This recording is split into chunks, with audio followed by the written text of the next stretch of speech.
There you go. All All right. right. So y'all can start whenever y'all need. All right. So we recordings in progress. You see here. Welcome everyone. Welcome to the Moroccan Post School of Government and International Law Advanced Study Group Session. This is session number 7. Session number 7, May 2nd, 2024. All right, so we thought it'd be fitting to begin our session and discussing our upcoming Moorish Governance, Birthright, and Nationality Claim Conference. We have a few people that we saw. Sister Iris, welcome. We met on Saturday. Who else was there? Who was there on Saturday at the Dr. Naila's Spring into Action Conference at Wilmington, Delaware? Besides Sister Iris. I was in attendance. Michael Long's And who's Michael Long? All right, Michael Long. Michael Long was in attendance. Yes. Who else was in attendance? I was also Serena. Serena? Sister Serena. Yes. So we have Sister Serena, Brother Michael Long Bay, and Sister Iris Gray were in attendance. Brother Robert. Brother Robert, you were there Brother too? Robert was at attendance. Yes, sir. All right, Brother Robert. So we have 4 that were in attendance. I shared the link, the invite link, the flyer, the flyer, the link, the Eventbrite link, the invite link for this study group to them. I think it was yesterday or today. I think it was just a couple of days ago anyway. So we connected. Pecola Lee Kusar was there with me. And she did a wonderful job. I did my PowerPoint presentation. It was not recorded. I did my PowerPoint presentation. The topic was analyzing the negative social, political, analyzing the Moors' negative social, political, cultural, economic conditions misrepresented as racism, prejudice, hatred, and discrimination in the framework of international law nations. That was my topic. That was my PowerPoint presentation topic.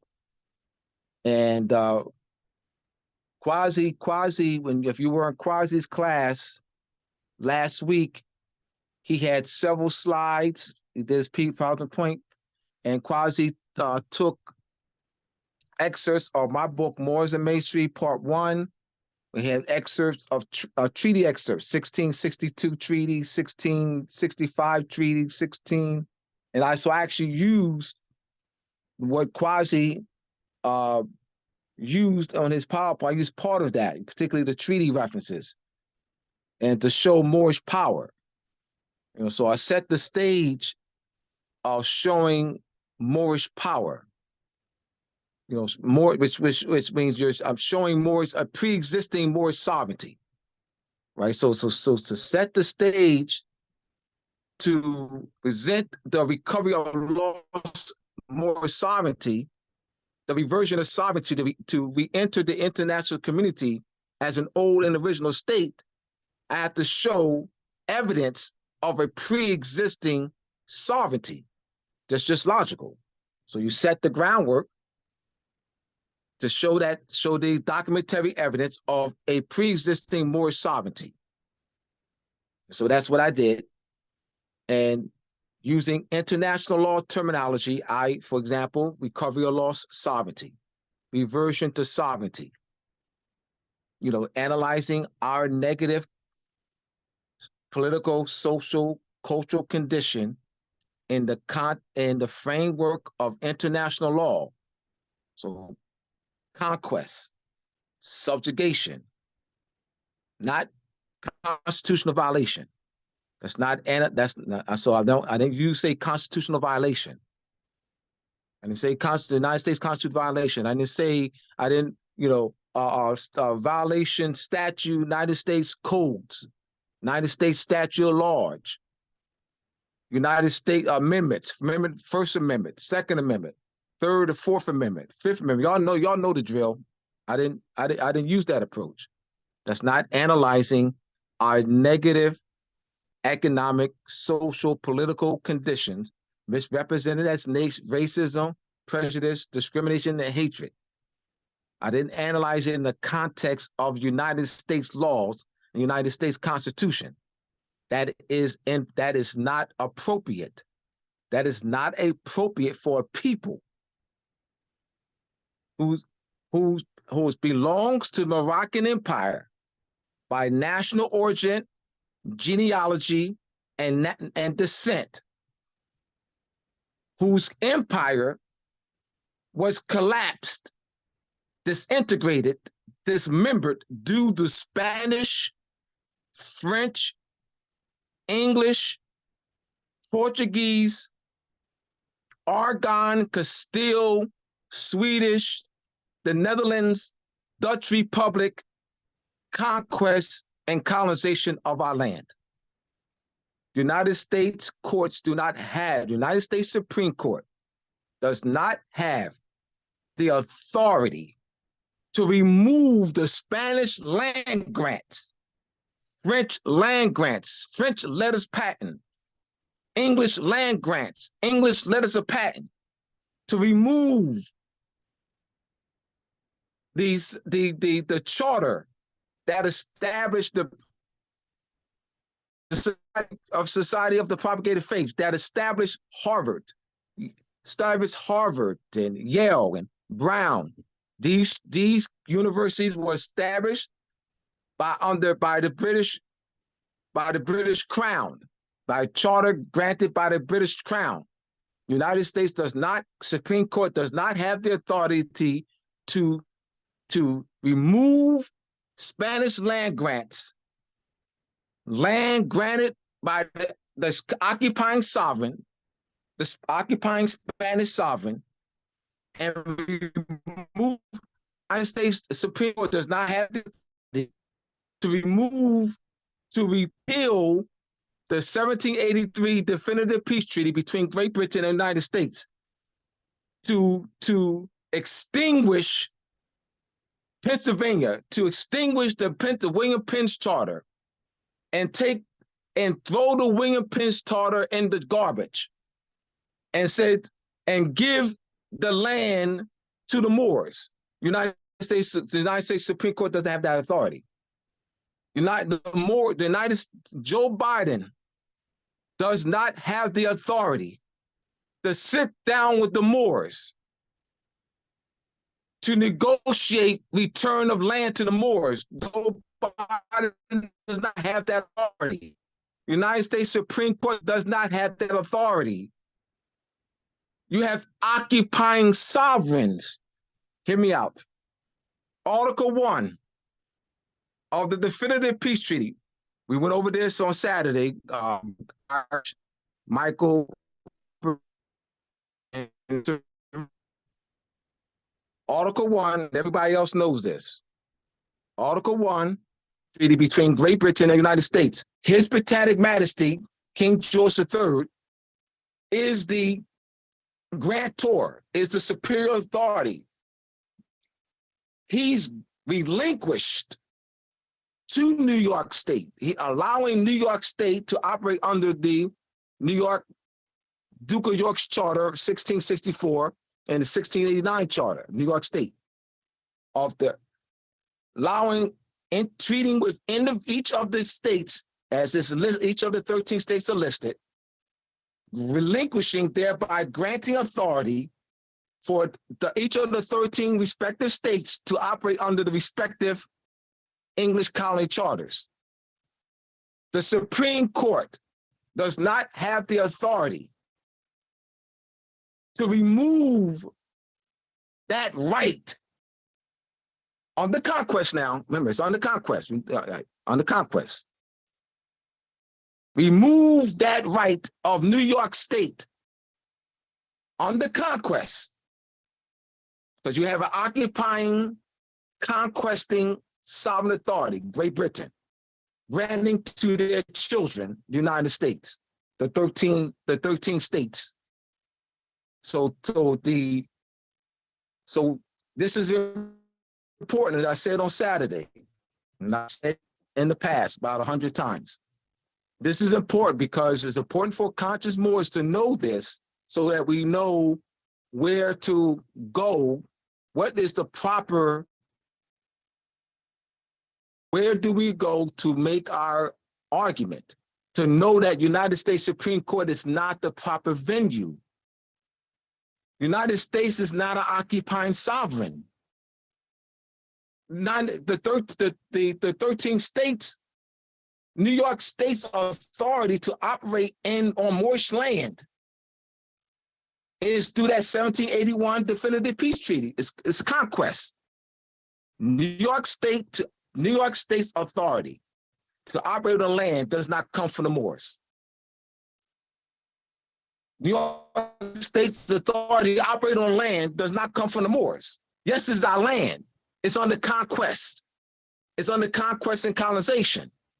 New York State's authority to operate on Moorish land in the British zone comes from Article 1 of the Definitive Peace Treaty. Read it. Abdullah says nothing. It's not what Abdullah says. Read Article 1 of the Definitive Peace Treaty between Great Britain and the United States, as I've read on Saturday, and I've read over 100 times for the past 2 years. So it's not, you can say, well, Abdullah directed our attention to Article 1 of the Definitive Peace Treaty between Great Britain and the United States. That would be fine. But to say Abdullah said, no, that's not appropriate to say Abdullah said, because it's not based on what Abdullah said. Abdullah is directing you to an instrument, and you read it for yourself, right? So you're going to hear me say about 1,000 times if you stay around long enough. Do not say Abdullah said. You'll say that, and people have already heard. Y'all can bear witness, y'all. Give me Amen Ra. How many times have you heard me say, do not say Abdullah said? Many. Many, all the time.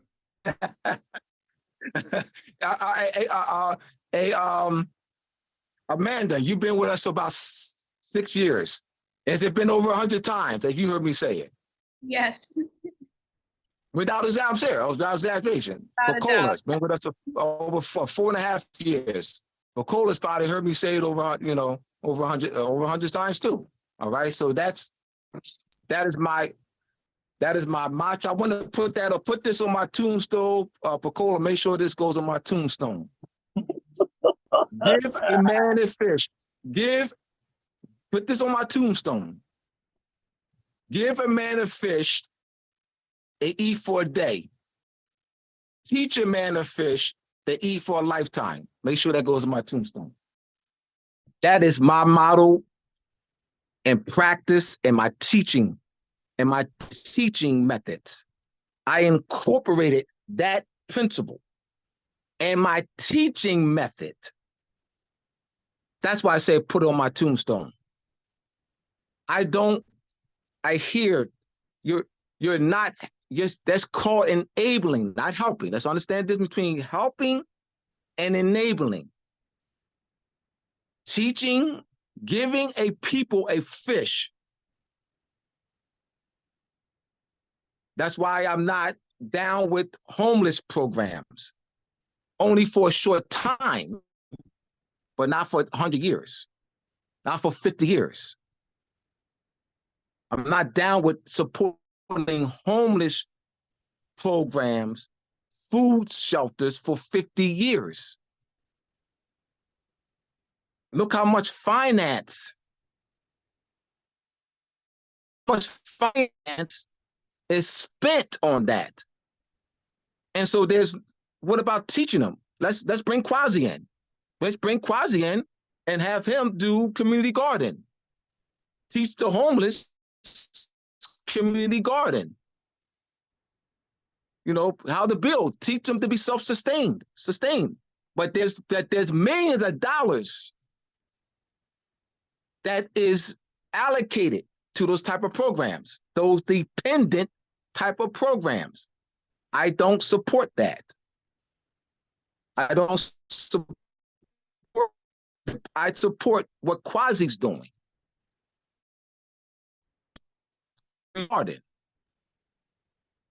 You know, teaching, I don't support what the president, the former president who transitioned of Venezuela, Hugo Chavez.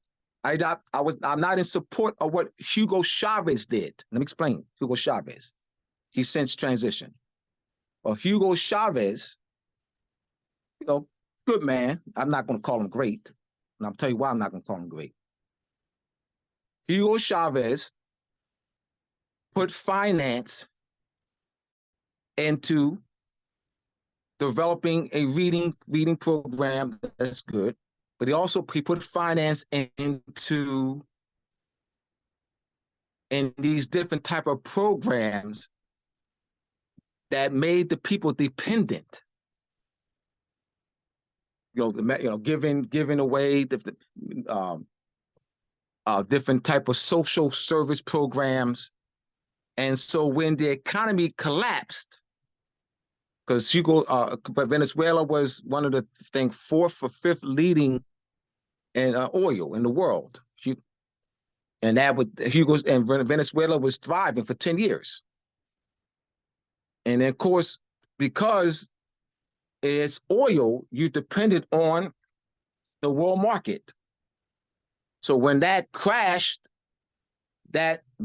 those pieces of papers that they was calling money was on the ground.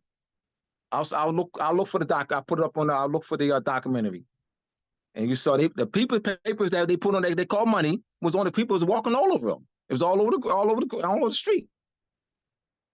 You know, so people fleeing and they're hungry. So my thing is what Quasi's doing, teaching them,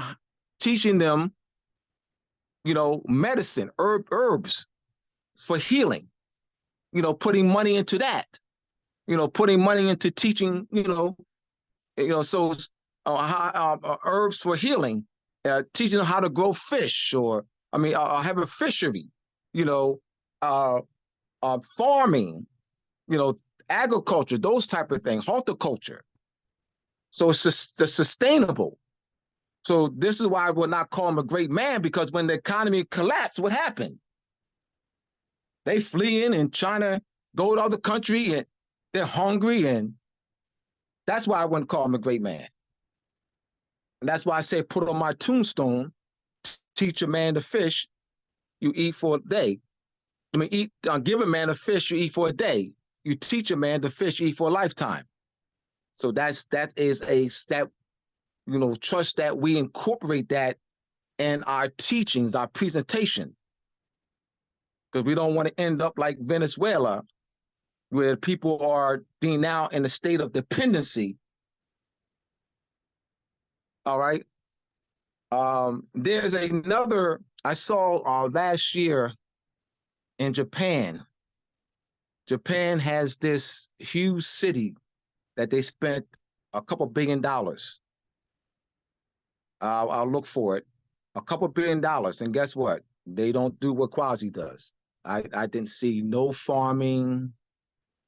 It's all electronic stuff, and, you know, big buildings with glass buildings and stuff like that. And I'm like, where's the farming? Where's the horticulture? Where's the fishery? Where's the livestock? So I didn't see that. So I don't support that either. You know, just dependency. Because when you foster dependency among the people, you can control them. You can be the most kind-hearted man or woman that ever walked the face of the planet. But at any time, because you got 1 million people or 500,000 people dependent on you, At any time, you can go rogue. So they can't be the greatest nobody. They can't be the greatest. Some people, they can't be the greatest. All right, so we're going to Pecola. We're going to talk about we're going to start off and talking about the conference. All right, Pecola did a wonderful job. She had the floor for 30 minutes. She said 10, but it was 30 minutes after I made my presentation, and Pecola was able to tie my presentation with the conference, upcoming May 18th conference, and the Shim's Malachi Bey's plan of a proposal, his proposal of a plan to restore national political unity among our people. She was able to tie that so perfectly. She was so masterful. She did a wonderful job. So do us justice, Sister Pecola.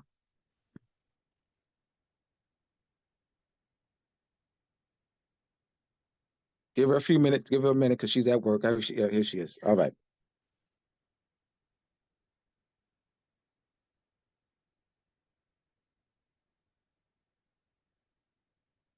You're still muted. You're still muted.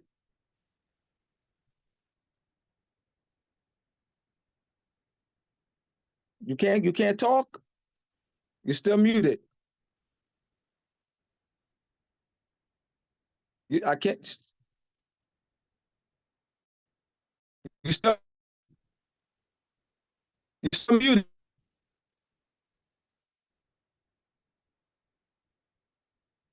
Can y'all read the lips? Who's the good lip readers?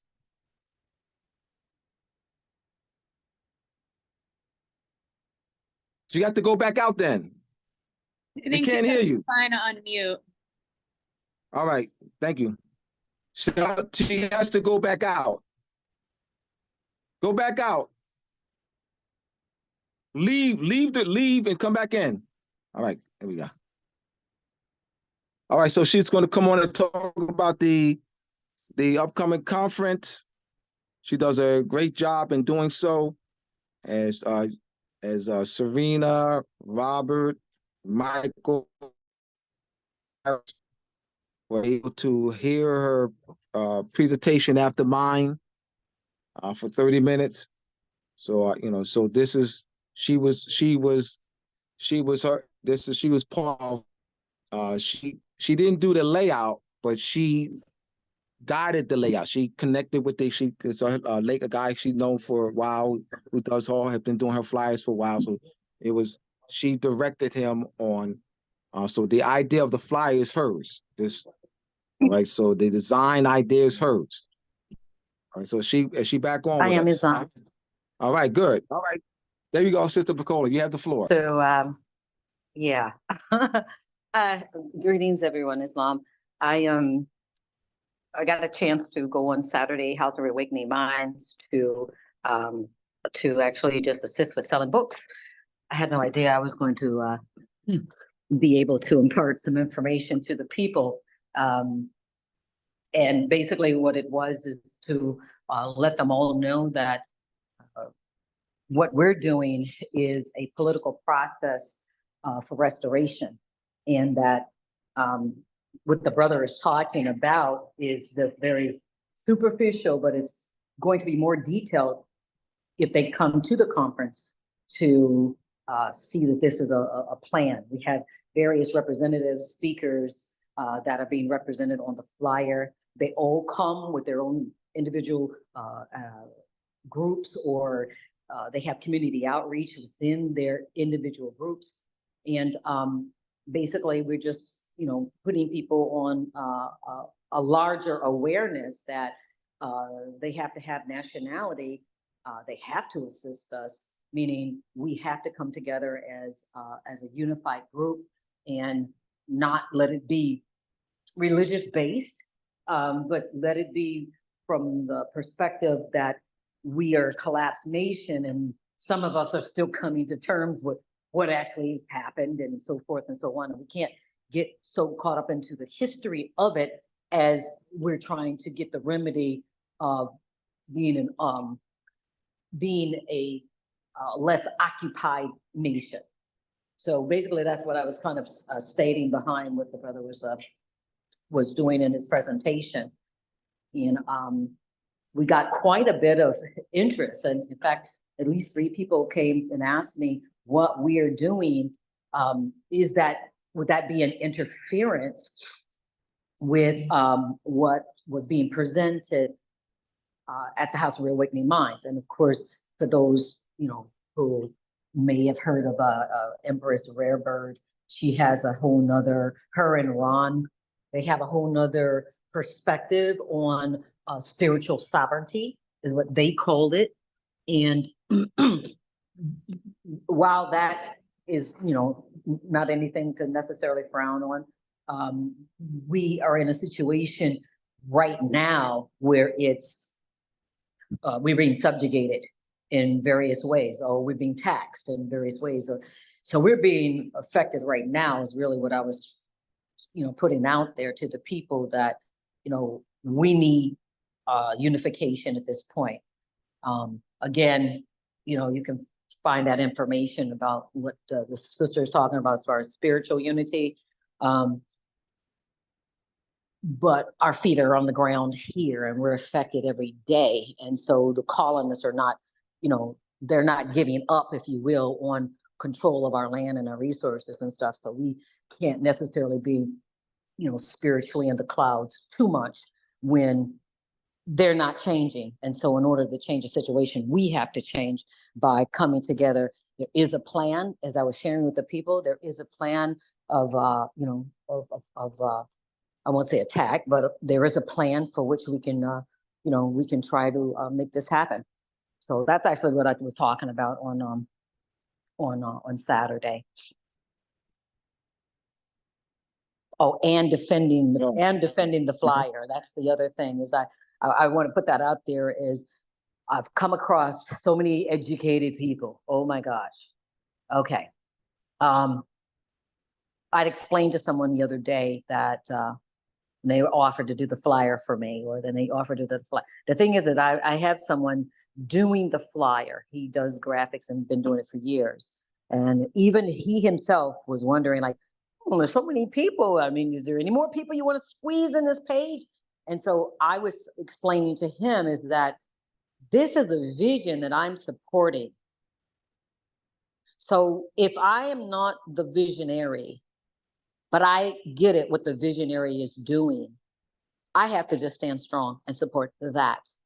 I get what you're saying, that there's, ways of reaching the people with less information, but this is not the vision. And so when you're supporting someone that has a particular vision, we let that roll. So I actually had to come up to the defense of the flyer because people have their superficial opinions. And what they say, if you're not paying taxes, or if you're not coming to the meeting, and if you're not putting out, then you really don't have an opinion that anyone needs to listen to. You'll find that I never thought that way, but after being in different groups and people just slinging opinions at you or slinging comments at you, then you will come to know that that person and their ideas is a silent mode. You go in silent mode. If somebody's coming to a meeting, somebody's putting out information, somebody's sharing information, somebody paying their taxes, somebody paying their dues, this is what allows people to have a voice. And this is the various organizations. Now I say that to say, it's not like we won't be listening to the people, because at this point we're dealing with the AMBC population. And when you're dealing with the AMBC population, I need to add D on there for dirty Moors. So not just African-American, Black, Negro, colored, I need to add the dirty Moors onto that little number. So we know we're going to be dealing with various people, and you want to get the consent of the people. In this case, as you know, or some of you may know, that the process of becoming a legitimate organization or a legitimate nation in the eyes of the international community, we actually have to show the consent of the people, at least a volume of people in which we're, standing up in support with. So we will need to hear those people. We will need to give some kind of explanation for, our pursuit for national sovereignty. They will not know as much as what we know. They will not know to ask the questions that are legitimate. They'll ask questions at their level of competency, which will probably be that of, I've heard of Moors somewhere, the Moors of Spain. Basically, they have no knowledge of us. They have no knowledge of what the journey has been for some of the forerunners in this movement. But we still have to kind of come to a point of giving them an answer, answering their questions, because we don't want to turn off people. We do want the people to join in on their own salvation, if you will. So we will have to come across with information for people to let them know that, hey, if you know that you're in colonization, and if you know that you're a leader or have the potential of a leader, step up. If you're not, you don't care about history, you don't care about anything, but you kind of trust what we're showing you, then give us your consent. So I just want to add that a little extra, because there will be people that have questions and they want to derail you. And it's like, don't waste too much energy giving it to people that got these bullet, I call them rapid fire questions. What about this? What about that? What about this? What about that? What about this? What about that? That is not helping you. What will help you, if you come to some study class, you come and put time in, you come you come listening. Because a lot of times your learning will come from listening, not having rapid fire questions and so forth. So anyway, I just want to throw that out there, sharing the information. And I look forward to seeing and meeting some of you at the event. And we're just going to go forward, in a positive way. Islam. Excellent, excellent. I want our Sister Rose, Sister Rose was there as well, and with her brother. Sister Rose was there in attendance on Saturday. Yes. Hey. All right. Peace. All right. So, Akono, the next slide. Akono, once again, did an excellent job, as always. The May 18th, Moorish. Can I have someone read this? Someone read this so I can facilitate participation. The May The 18th, May 18th. Go ahead. Sorry. Go ahead. Kono, let's get someone else. All right, the May 18th Moorish Political Unity Conference and a proposal of the plan for the establishment of the Moorish Imperial Parliament Council through the Treaty of Liberty as an agreement uniting various Moorish body politics into an intergovernment alliance. All right, the next one. We get someone else read the next slide. Moorish Governance, Birthright, and Nationality Claim Conference, May 18th, 2024 in Philadelphia, Pennsylvania. A political mechanism of restoring the domestic and international politics to protect and secure the common good of our people, both conscious and unconscious Moors, and to serve as the caretaker and voice for them among the family of nations. All right, go back to the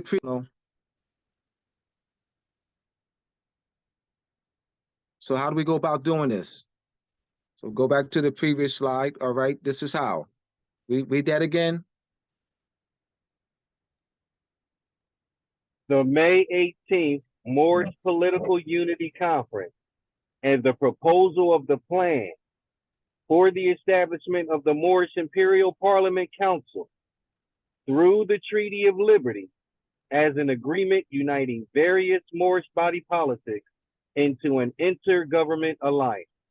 All right, so this is how we will serve as a caretaker and voice for our people in the international community. All right, so as you go back to the flyer, Akono.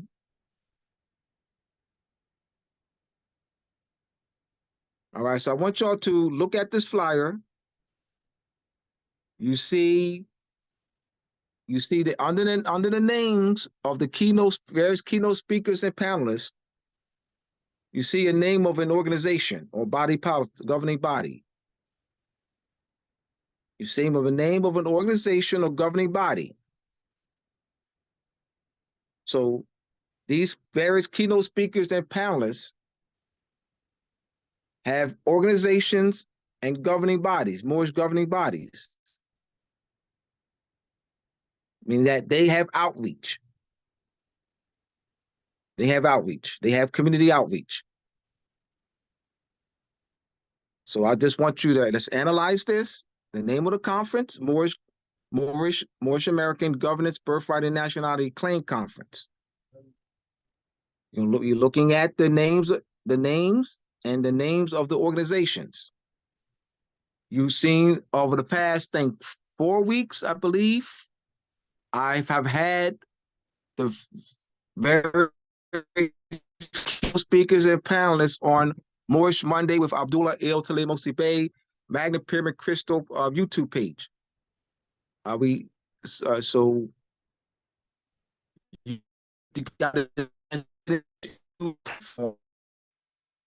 opportunity to learn about various keynote speakers and panelists. You know, where they're just not, a picture on a flyer. And that's why I decided to use my platform on Moorish Monday on Brother Hank's YouTube page, Magna Pyramid Crystal YouTube, so that they're not just a mere picture on a flyer. They come more to life on the Moorish Monday. You get a chance to hear them. They're moving. They're not still. All right, so this is why. So we have coming up next, Sister Pecola, and Sister Pecola will have 2 brothers with her. Sister Pecola. Yes, Abdullah. All right, so you're going to be next. You're going to be on Moorish Monday on Monday, and then there's 2 brothers with you. They've been confirmed. They're on this flyer here. Possibly 3. Possibly 3. Right there at the last, in the last row. Down at the bottom of the flyer, right there. Right there, one, right there. That one. And the one to the right of Mia Moore. The one to the right of Sister Mia Moore. Continue right there. And then Cole just informed me there may be someone else that will be joining her. Go ahead, Pecola. I was just going to say these are members of one of the Moor Science Temples of America. They're standing in position of being the de jure temple based upon this is E. Millie Ill grandson, which is David Bailey Ill. David Bailey Ill was E. Millie Ill's grandson, and E. Millie Ill is who the prophet put in place after he left. And so this particular organization of Moors, they're standing in that position as some of the grand body members. There may be a visitor, a high visitor from their organization that might be part of it. I have spoken to him a couple of times. It's still kind of in a balanced way, so that's why I say maybe somebody else coming on the platform next week to kind of give information. I just want to make this a point to say, and which it seemed like it hit a chord with someone as I was speaking before, and it is that the individuals that are agreeing, because nobody's naive here. It says a Moorish Political Unity Conference. Okay, so this is for people who never heard of Moors, or they don't support the Moors, or they think the Moors are from another land, right? This is letting them know that the speakers that are coming on to show their allegiance, or they wouldn't come on. So they're showing their allegiance. They're showing that they possibly have the ability to reach more people, since they already have reached people and they all have so-called volumes of people. They're coming on to share what they have done in their community and also to share what they think that they can contribute to this platform. Because it's not just a platform for you to just come and, free willy and talk about what you're doing. That's fine. But we need to know, as we're all listening to one another converse, we need to know, is the devotion going to be there? Is support going to be there? Is the comprehension going to be there? Are you interested in some classes to know if you don't know? I mean, Abdullah on many occasions have given one-on-ones to individuals who sing genuine. So that's what we're looking for, is all people to give support and so forth. So these individuals, which tends to be a religious-based organization that says that they're a national and divine movement, and I'm a member of it, this will be their opportunity, because there've been a lot of temples that have just been above pulse. Okay, when it comes down to community activity, some will do the feed the homeless thing to make it seem like they got motion going on, like they're doing something. But we need these people. If you're religious based or not religious based or whatever the case may be, if you have the ability of influence, persuasion, breaking things down, coaching, whatever you need to do, we're asking you, meaning the people on the flyer, we're asking you to use all your energy to support the political unity of our nation, because this is what is missing. Getting the consent of the people, giving the people some kind of information that they could like agree to, like, okay, this is reasonable. Something that they may have never heard before. No, but the Shem Malachi Bay plan, or the approach to wake people up for their political allegiance, national allegiance, is not really something common, and certainly not with the MSTFA. So this is real interesting. I don't know yet, but the Nation of Islam, I used to be a member of the Nation of Islam some years ago, came upon that brother, a couple of the brothers from the FOI, and they put out there that, our leader may want to come to this conference. So I'm really looking forward to some of these old leaders that had their toes in the soil of the community. I'm looking for those people to hear that something else is going on that may work. Because if there's marching and praying and not doing too much, and it's been over 100+ years since this knowledge has been brought to us, this might be your opportunity to get with somebody. Some people, like a brother said, some people have been in the head.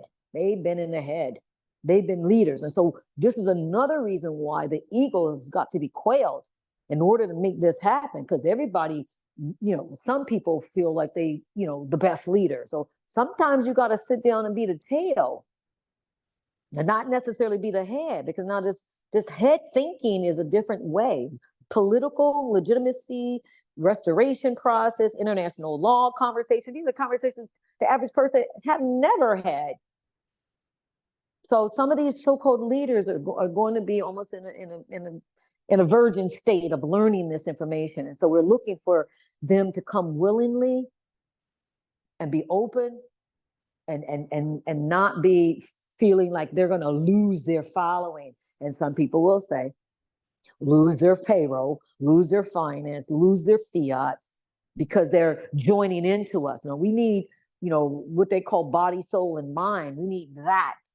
We need all of that coming from everybody, so that we're all thinking about the same things at the same time, giving that creating that aggregate. We have to do this for people that don't even know about it. So I want to put that out there, that we hopefully this flows and we get those religious leaders that will turn that religious dial down and look at the fact that politics are being conducted every day, commerce is being conducted every day, and the colonial hand is at the helm of this. We need to be the helm of this. If this is our indigenous land, We have to step up as leaders or the potential as leaders. And we will be watching everybody. We will be watching each other. So if you start to get rogue or you start to feel some kind of way, your energy is going to show. And hopefully you will demise yourself before somebody has to remove you. So anyway, that's my 2 cents. Excellent. Once again, and she's right. I've done over 100 hours of one-on-ones combined with the various keynote speakers and panelists, with Vice Sirius, with the Elkanon, Sister Pacola, Sister Sasha, with Brother King, Brother Terrence, Brother Quasi, Brother Anthony, Sister Alexandria, Sister Nitria. I have a one-on-one conference with her on Saturday. Tomorrow at 2:00, I have one-on-one with the Sister Flores, and because they're being prepared for the conference, and so they're growing in knowledge, and you saw them on Sister Pacola was assisted me in the interview on Monday with Sister Flores, Sister Anitra, Alexandria, and Sister Sasha were on this Moorish Mondays, past Monday, and you heard their outreach, and they also talked about their had not been studying Moorish knowledge for a long time, and this is, but Sister Flores talked about the 80s, and I didn't know that she had bought books from conscious Moors back in the 80s in Harlem, Brooklyn. But she's definitely has been studying. Sister Nitra, she's associate professor at Prince George's Community College. Sister Sasha, Shim and I met her and her brother, and we had the end game at the presentation that Shim and I had done in New York, in Brooklyn, in December 2022. So we've developed that relationship with her and her brother. He will be accompanying his sister on May 17th. Well, so I'll see them again on May 17th, the day before the conference. So these are brother, sister Mia Moore was on last week. Sister Mia Moore was on Moorish Monday last week, and she did an awesome presentation. And she's in the Detroit area, so she's growing in confidence and in knowledge. So Sister Pacola say that they have a commitment to studying and growing. I presented at Brother Raymond Edwards' Moorish Rights Conference twice, in 2017 and 2022. I've had for 5 years countless hours of one-on-ones with Elkanon. So she is right about the one-on-ones, and we established this study group, and they have shown commitment to studying and growing, to be able to watch even Brother Okono's growth, who's actually is actually hosting, has the hosting tonight, taking over for Terrence. Watching Quasi's growth, watching Sister Pacola's growth, over the past 4.5 years. Elkanon's growth, Brother Viserius' growth. So it's great. Brother Terrence's growth, even Brother King's growth. Known Brother King for 2 years, and he's going to be heading the research committee, and that will be his presentation as be heading the research committee and helping us in preparing a suit for us to prepare a suit, and he'll have 10 committee members that I will select, and these are active people. Some of these committee members are on this flyer. Kona will be on that committee. Viserius, I talked about you being on the committee. Of course, Quasi. So these are the Sister Pacola. That these are, because King would need active people committed to studying and growing. And so he'll be presenting lessons, giving out, delegating assignments. And so this will be a serious committee. It's already been formed, and he will be speaking on that. He'll be heading the committee. So we are very serious.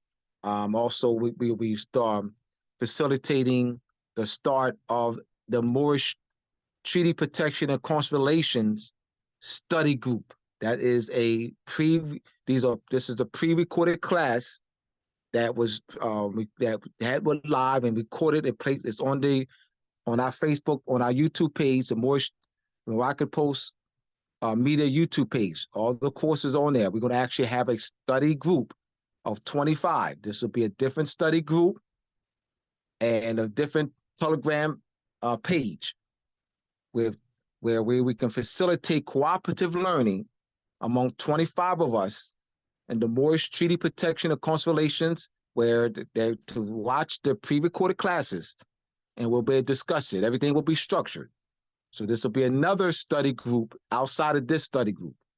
All right, we are serious, and I know that we have to advance you to be prepared to be consuls and consul generals and ambassadors, ministers / wazirs, wazir education, wazir defense, charge d'affaires,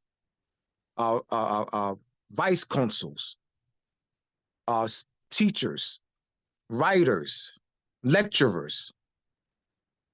All right, so what these classes are designed to do. All right, so definitely want to thank Sister Pacola for her support on Saturday. And she didn't think I was going to call her up.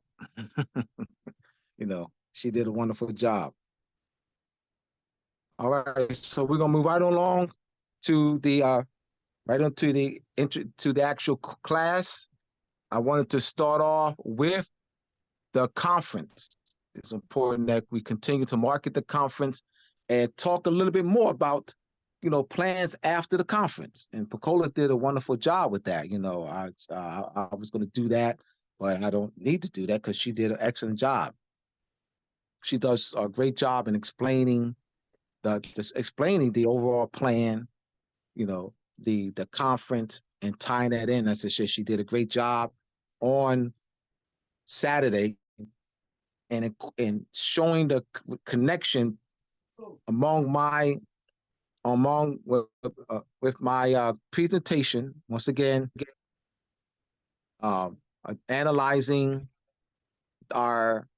addressing our negative political, social, cultural conditions misrepresented as racism, hatred, prejudice, and discrimination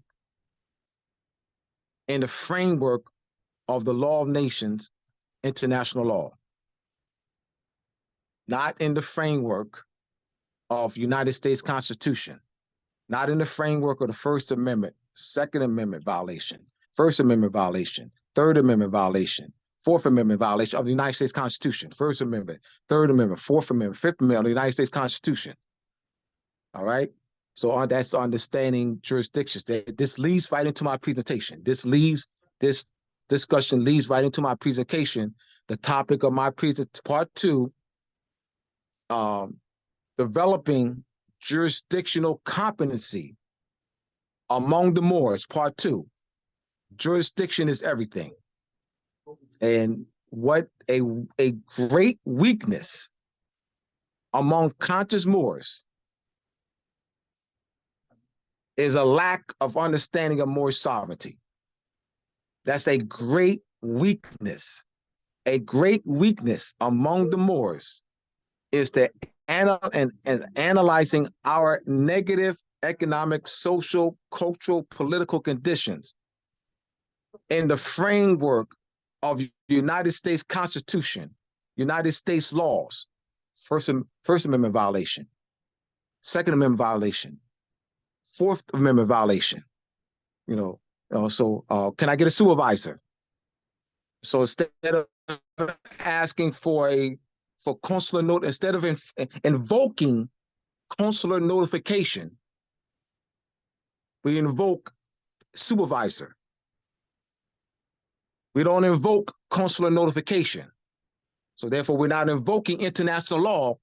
This is why we need to restore government structure among the Moors, so that we can, so because the treaty, the Moorish Treaty Protection and Consular Relations courses, and the study group that will be formed this weekend deals with foreign relations, the intercourse, foreign relations. So, and we spent a great deal of time in 2022, 2003 with the course and teaching treaty enforcement, consular central authority, letter of rogatory, letter of executor. This is on, this is all on, I reposted it today on for the Love of Moors Telegram page and for our Telegram page. All right. Everything I'm saying, you have links. Central authority, consular notification, which I didn't repost today. I will do after we get done. But I posted that was done 2 weeks ago. So consular notification, central authority, letters of rogatory, letters of executor. All right. So that's on. You can go right to the page now. All right.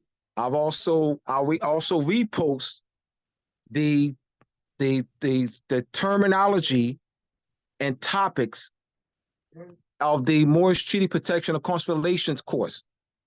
I posted that 2 weeks ago. I'll repost it tonight on for the Love of Moors and for the Moorish government, Moorish Moroccan Post School of Government International Law Advanced Study Group Telegram page. So we are structured. We are very structured. All right. The 25 that I'll choose to be part of the Moorish Treaty Protection of Consular Relations Advanced Study Group will be a catalyst, will be used to help facilitate the education among the thousands of us. All right. So we already, so it's already on the page. It's already on it's already on the YouTube page. But to get 25 of us in an environment of cooperative learning, 25 of us who've been with us for a while, who's serious, who study, who's focused, and put us in cooperative learning environment. Over 30 years ago, I read several articles. There were several articles that were written on the Chinese and cooperative learning and how the Chinese have, were able to learn and gain great grades because of the facilitation of cooperative learning. So I'm modeling that with, by having us 25 of us who are not just starting. So this is already a pre-recorded class. This is the Moorish Treaty Protection and Consular Relations course that's free on the Moroccan Post School of Government, Moorish Moroccan Post Media YouTube page. All right, so we are serious, we are focused, and so this is part of facilitating the Shimadakai Bey's proposal of a plan to restore national political unity among the Moors. We need qualified people. So those on the flyers are still growing, and you have those who are more advanced than others. All right. So we have here the Moroccan Post School for Government and International Law, Advanced Study Group, February 24th to August 24th. February 2024 to August 2024. This is the Advanced Study Group 7. This is the Advanced Study Group 7, May 2nd, 2024. That wasn't changed. This is the Advanced Study Group 7. All right, May 22nd. All right, this is developing jurisdictional competency among the Moors through the analysis of jurisdictional incompetency what can a Moor accomplish individually outside the Moorish treaties to help the millions of conscious and unconscious Moors? Part 2, Abdullah Il Tale Mosi Bey. Does the judicial power of Article 3, Section 2 of the United States Constitution extend to Moorish cases? Does Article 3, Section 2 of the United States Constitution extend to compensatory extraterritoriality / extraterritorial consular jurisdiction? You can use one. The compensatory was used in the 400s, 500s, 700s. The word compensatory. Then it was changed to extraterritoriality. And so extraterritoriality is used, and sometimes they'll use extraterritorial consular jurisdiction. Now, there's a difference between extraterritorial consular jurisdiction, compensatory. You have extraterritorial consular jurisdiction / compensatory jurisdiction / extraterritoriality. They're all one and the same. You also have consular jurisdiction. All right, you have consular jurisdiction. It's important that you know this. Consular jurisdiction, it only whereby a consul only has civil cases. So that's why when you see consular jurisdiction, it's not the same as compensatory / extraterritoriality / extraterritorial consular jurisdiction. With that jurisdiction, it's both civil and criminal. With consular jurisdiction, it's just civil. You'll see what I posted 2 weeks ago and today is the history of the consular power. It has been stripped over the period of the century. You'll see over a period of time, and that's why it's great to go back to how things were originally structured, because you see in these articles that the consular power has been stripped. And so I looked at that, and then I looked at the time period of saying, man, look at Moorish power. Look at Moorish treaty power in the 1600s and 1700s. The compensatory, or actually in the 2,000 years ago, in the 500s and 700s and 800s and 1200s and 13 to 1400s and 1500s, and in the 1600s and 1700s, the compensatory was strong. So you see in the 1800s onward, where there's been a stripping of the consular jurisdiction. And you'll see in the readings that the consular position was the consular position was more even active than the ambassador. So you see it's stripping. This is why I posted, read those articles. This is why I posted, you're getting jurist top-notch education here. I was taught by one of the best. His name is Shem Malachi Bey.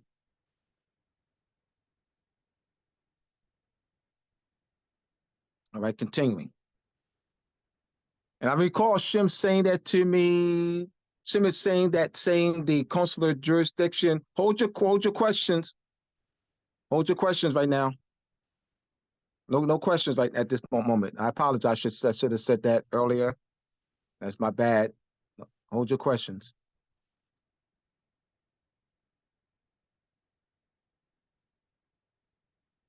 All right. Sister, yeah, Sister Picola, you have something to add for as far as the flyer, Sister Picola? Of the conference? Picola, your hands up. You have something to ask for the flyer or the conference?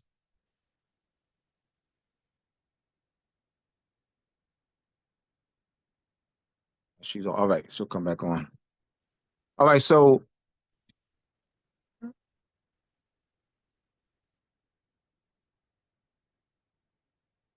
So I just wanted to provide that information. Also, there's 15. I'll post this tomorrow, maybe tonight, probably tonight. There's probably tomorrow. Try to get tomorrow. I took in Moors in chapter 9 of Moors and Masonry Part 2. I took 15-page excerpts out of the 600-page United States counter memorial. In the 1952 case, in 1952, France, filed their most favored nation claim suit against the United States in the International Court of Justice. In international law, the beginning of a suit is called a memorial. That's the term used. That's why we have to grow in this knowledge. The term used is memorial. So France starts the suit with a memorial, filing a memorial in the International Court of Justice against the United States for the most favored nation claim. The United States had 6 months to answer. An answer is known as a counter memorial. So I took 15 pages of the United States counter memorial. The 15 pages are the books that shows shows the history of consular extraterritoriality, consular jurisdiction. These are about 20 books that are listed, and then also treaties, extraterritoriality, consular jurisdiction treaty clauses, and from the 16 and 1700s, French treaties, Swedish, Moorish treaties with France, Moorish treaties with the Netherlands, all right, Moorish treaties with England, all right, with extraterritoriality, consular jurisdiction. So you can see only a French consul would have civil cases to hear. Only a French consul has the authority to hear civil cases when a French citizen is a defendant. Only a Moorish consul, only a Dutch consul. So you hear that once you just put that, you see that when you have a reference point, they give clear-cut reference points. So let's go back. So now I'm going to read this again. Does the judicial power of Article 3, Section 2 of the United States Constitution extend to Moorish cases? That can only be the case. So that the answer is no, because the Treaty of Peace and Friendship between His Imperial Majesty and the United States, 1787, has 5 extraterritoriality / capitulatory / extraterritorial consular jurisdiction. So only a Moorish consul. So a Moorish consular court is established by treaty. Moorish consular court is not established by Article 3. A Moorish consular court is not an Article 3 court under the United States Constitution. No constitution in the world, no constitution establishes a consular court. All right, Vicarious. All right, let me use Vicarious. I am going to, in my Constitution, I want y'all to follow me. In my Constitution, I am going to draft in my Constitution a power jurisdiction of a Moorish consular court in Viserys' house. I'm drafting that when my people are in Viserys' house, remember, Viserys ain't part of this. When my people are in Viserys' house, they are not subject to Viserys' rules of his house. The rules of my house extends to Viserys' house. I'm drafted that in my constitution. Abdullah, you must have lost your rocker. That's why I do this type of what? Analogy. How can I draft in my constitution without Viserys at all? So that's why I'm saying that there's no extraterritoriality. Jurisdiction is not drafted in any constitution. It is established through treaty. Consular court is established through treaty, not through you drafting that. I'm drafting in a constitution that so Viserys drafts in the constitution that or my constitution, Viserys' consular court is an Article 3 court of Abdullah's constitution. How can a Viserys consular court be a court drafted in my constitution? I mean, that's a court established by treaty that I would have with Viserys, and Viserys and so he would delegate of that power of a Moorish consul, of a consul, that to hear cases if his people is a defendant against my people, he has the power to hear that case in his consular court. So I've heard a lot of the misconceptions of Conan, can you bring my chicken scratch up?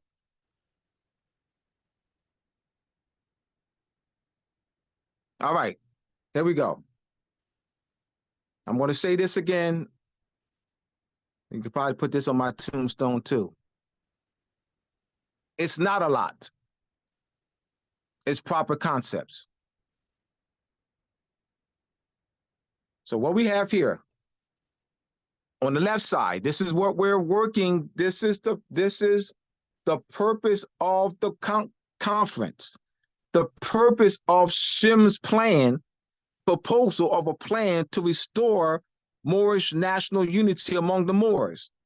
This is one of the purpose of this: recovery of lost Moorish sovereignty, reversion to sovereignty, and the restoration of our Moorish government. Compensatory extraterritoriality, extraterritorial consular jurisdiction. That means is through the enforcement of Moorish treaties, restoring Moorish consuls, whereby we the Moors, restoring the Moors' authority to hear Moorish cases and in Moorish consular court. So by collapsing through Spanish, French, Portuguese, Swedish, Dutch, English, the British conquest, subjugation, and colonization, our Moroccan empire has been collapsed, disintegrated. Our mother has lied in bed, in the hospital bed, for over 200 years. She's been in a coma for over 200 years. A coma is a prolonged state of unconsciousness. Use international law language, Abdullah. That is called in international law a prolonged state or prolonged absence in the family of nations, so it's called a collapse, disintegration, dismemberment of a state.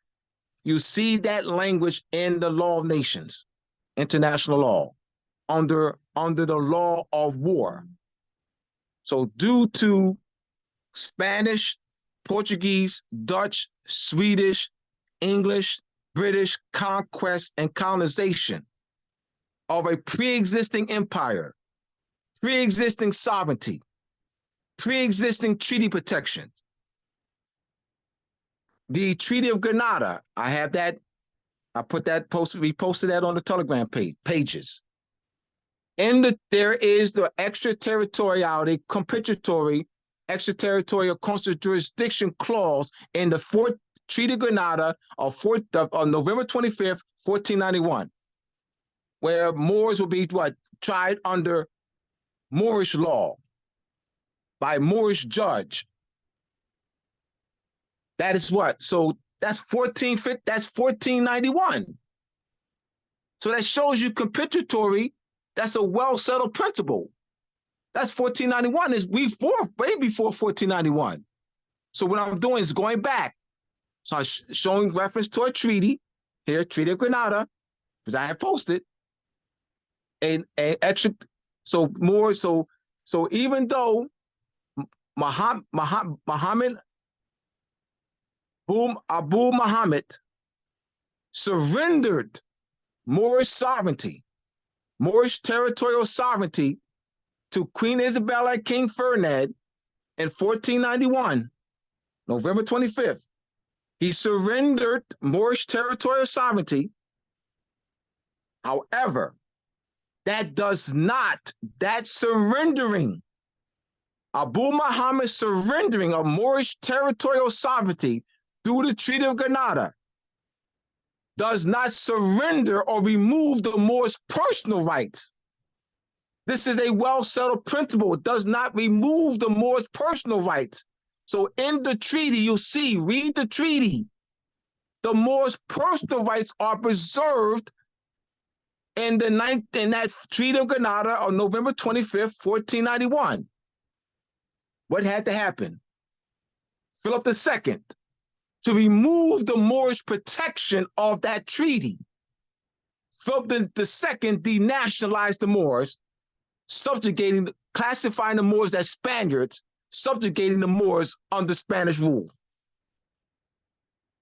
That's the first act of denationalizing the Moors. Spanish. Why? To remove the Moors, that treaty protection. Please read that treaty. So for the Love of Moors Telegram page and for our Telegram page. Islam. 1787, Treaty of Peace and Friendship. I've referenced that. All right, 1796, peace treaty between the Bey of Tripoli and the United States. It's the Bey that has the jurisdiction. The Bey. So you begin to understand why they collapsed our empire to subjugate us. So now by knowing this, all right, this is important to know. Why you think I presented the history, the treaties on Saturday, the history, because you got to know the history so you can see the power of a pre-existing empire. Bacola, you have a question regarding the conference? Your hands up. Bacola. Yes, I do have a question, quick question. It's actually was a couple of moments earlier, and you were talking about a distinction of change of words in with reflection to capitulatory. There's a treaty, the Treaty of Bobadil. Isn't it titled the capitulatory, the capitulation of Granada? That term is used in that regard, and I thought the capitulation, and you're using it with relation to councils. All right, good. We All used right. it interchangeably Yes. there, but I thought that capitulation had to do with the surrender. In this regard, surrendering so that your nation would be destroyed. All right. Surrendering the people the land. So can you give a distinction, because I know that things change connotatively. Yes. And so yes. Let me address that. Right, the way that they're using it for council jurisdiction or council relations seems a little odd when I knew it was initially used with the Treaty of Granada. I yield. All right, she just gave the reason. All right, here we go. Thank you. Now we going into the reason why. Let's go. Here we go. Compensatory is no longer used. She's giving the reason why it's no longer used. Why is the word compensatory? Why did the word extraterritoriality replace compensatory? But Cola gave you the answer. She gave you the answer. The reason why the word extraterritoriality replaced the word compensatory, Cola gave you the answer, because they constructed another meaning for compensatory to mean surrender. So the constructed meaning for compensatory, meaning associating with surrender, became in vogue, and overran the definition, the established definition of compensatory. So that's why the word extraterritoriality is used instead of compensatory, so as not to confuse, all right? But I still need to give you compensatory because that word was used before extraterritoriality. You need to know all three of these words, and they all are interchangeable, having the same meaning, but the word compensatory also means surrender. All right, so let's look at the title of the Treaty of Granada. The title of the Treaty of Granada, compensatory, surrendering. But there's a compensatory clause in that Treaty of Granada. So it's important to thank you, Pacola, for that. So it's important to know that there is a secondary meaning for compensatory. I gave you the primary, both primary, and Sister Pacola alluded to the secondary meaning, understanding semantics and constructive language. So the secondary meaning applied to compensatory, became, now has taken center stage. But you also need to know that compensatory primary meaning refers to extraterritoriality or extraterritorial coastal jurisdiction. Thank you, Sister Pacola. You'll be becoming a jurist, y'all. Becoming a jurist. All right. Continue right along. You want to switch? All right, so let's start. Now, stay there. All right, so we have here, on the right side, you have United States Constitution. So yes, United Article 3, Section 2, and there's about 6, 7 clauses in Section 2. Article 3, Section 2. There is, so the United States Supreme Court can hear treaty cases, but not compensatory, extraterritorial coastal jurisdiction treaty cases. Article 3, Section 2 is the jurisdiction in the Constitution for treaty cases that do not have extraterritorial, compensatory, extraterritorial coastal jurisdiction.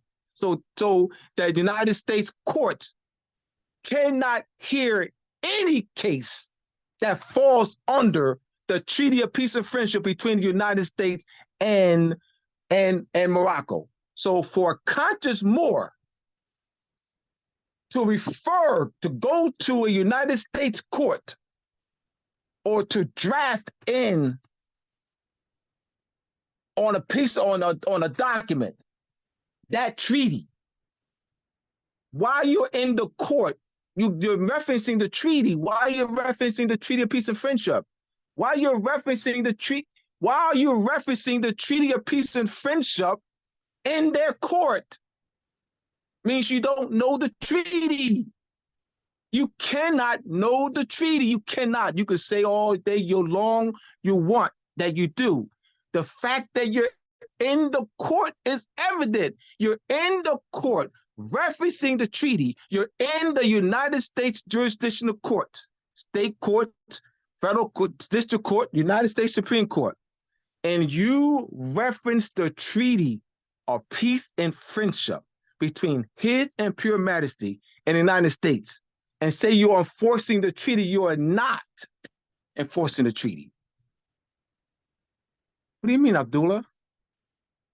Only a consul. That treaty does not give individual Moors. There's treaties that do. There's treaties that do give individuals, all right, like 1850 treaty. 1850 treaty between the Swiss Confederation and the United States gives individuals, gives Swiss citizens in the United States and United States citizens in Switzerland, gives individuals authority to go and gives United States citizens, United States nationals in Switzerland authority to present a case under that treaty as an individual, Why? Because it doesn't have an extraterritoriality clause. That's why. But the treaties on the left does not give any individual Moors right to issue a personal cases, not these treaties. Why? Because it gives it to what? A bay, a day, a consul. That's why. This is what I'm saying, that it's not a lot. It's proper concepts. All right, let's go back again. It's the 15 pages, and I'll post that. Only a Dutch consul, only a French consul, only a Swedish consul. It says only a French consul. Only these are extraterritoriality clauses, treaty clauses, on the 1600 treaties and 1700 treaties. And you'll see only a French consul, only a Swedish consul, only a Dutch consul. Look at these treaties on the left. The Dey of Algiers has their jurisdiction. The Bay of Tunis, Moorish consul. It's delegated by treaty. That's negotiated by treaty. The count on the right side, Article 3, Section 2, individuals have the right to present the case. That's the treaty, the 1783 peace treaty between Great Britain and the United States. That's Ware versus Hilton, Society of 1796, Society versus New Haven, 1823. You have the 1850 treaty between the Swiss Confederation and the United States, Hauenstein versus Lynham. Hauenstein versus Lynham, Solomon Hauenstein purchased 3 properties in Virginia jurisdiction. He had transitioned. Virginia State sold his properties, 3 properties, and kept the proceeds. Virginia State enacted a law that violated the 1850 treaty between the Swiss Confederation and the United States. Virginia State enacted a law that Virginia State can keep. The Virginia State legislators enacted a law that they can keep the proceeds from the sale of property. That legislation violates the 1850 treaty between the Swiss Confederation and the United States. His relatives, Solomon Hauenstein's relatives, sued to recover the sales of the proceeds of the sales from their uncle's property. Before, it had to be first determined whether Solomon Hausenstein renounced his citizenship and allegiance to Switzerland. Once it had been determined that Solomon Hausenstein did not renounce his citizenship and allegiance to Switzerland, now that treaty kicks in. Now that treaty applies, not the United States Constitution. Had Solomon Hausenstein renounced his allegiance and citizenship to Switzerland, what would apply? What would have applied? Had Solomon Hausenstein renounced his allegiance and citizenship to Switzerland, what law would have applied? United States jurisdiction. United States Constitution. United States Constitution. United States Constitution. The reason why the United States Constitution did not apply in that case, the Hauenstein versus Leinemann case, because Solomon Hauenstein was a citizen of Switzerland. He had never renounced his citizenship and allegiance. So I'm giving you, this is an actual case, Hauenstein versus Leinemann. That had to be determined first. So end of Article 5 of the 1850 treaty between the Swiss Confederation and the United States, Article 5 of that treaty protects a United States citizen, United States national in Switzerland,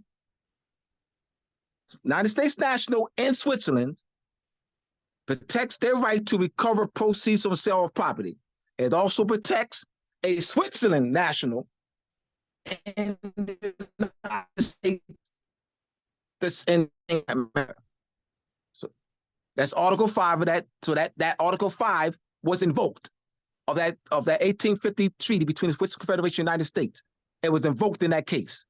And there's 3 pages, the last 3 pages of the case, of the Hauenstein versus Leinemann case.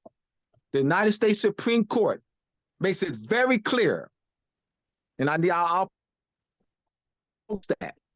We'll post the case, but I want y'all to pay attention to the last 3 pages. The last 3 pages, United States Supreme Court goes in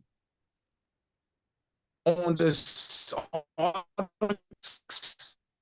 supremacy laws. The United States, if the state has a power to make a determination, then this treaty they would be able to override. It's really good. You need to read the last 3 pages, read Article 6 of the United States Constitution. I'll post the last 3 pages of the whole case, but I'm a snapshot. The last 3 pages, make the reference that the last 3 pages are in support of Article 6 of the Supremacy Clause of the United States Constitution. So United States Constitution, that 3 pages gives a great clarity on Article 6. So I'm really going in, it's proper concept, it's not a lot. We've been for 25 years, I taught to thousands of conscious Moors and unconscious Moors that the United States Constitution is the Moorish Constitution.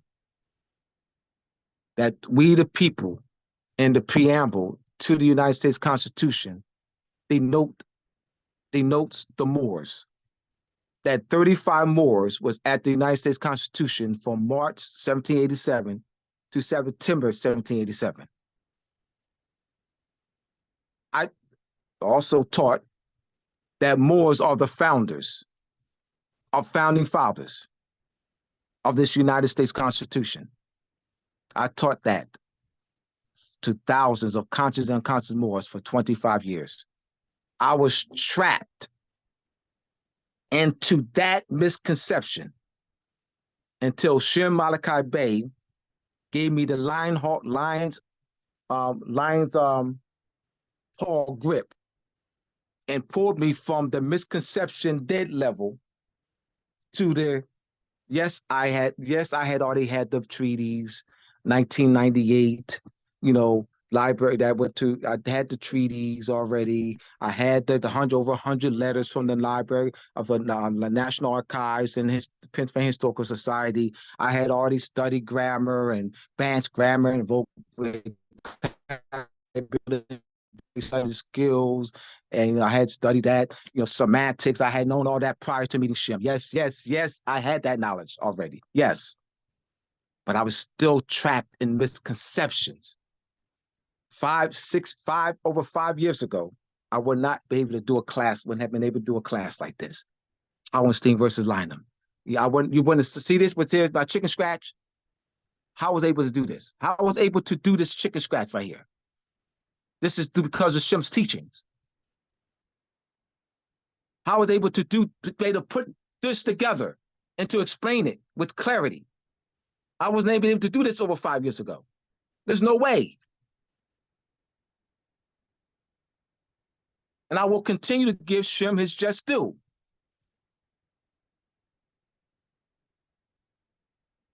Because I have great appreciation. I don't worship no one. Hear me out. I don't worship no one. So you ain't gonna I don't worship no one. I'm giving honor and respect to the man. I don't worship. I don't do that. I give honor and respect to nature from a knowledge perspective. I don't do no blind faith, nothing. I don't do blind faith. I don't do no blind nothing. I'm not giving honor to a tree out of blind faith. I'm giving honor to a tree because a tree gives off what?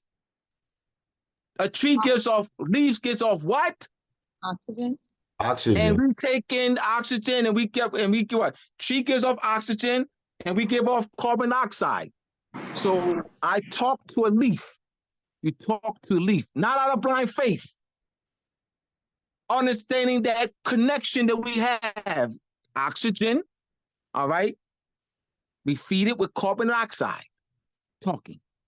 It's not out of blind faith, it's from a knowledge perspective. So I don't do blind faith anything. So I give Shem respect and honor because I greatly appreciate, because I remember this man sacrifices time. I recall, I got to talk about this. Give me 3 more minutes to talk about this. I got to. I recall being on the bus, 2019. Every second, we have Stern and we have DuPont. These are two, they've been with us for 5 years. Stern and DuPont has been with us for 5 years. When we started the caucus in June of 2019, they were at the first meeting. So when Shem's joint went down, I recall Shem getting a phone call several times on our way to Wilmington, Delaware, for every second and fourth Saturday of the month for, I think, 4 or 5 hours.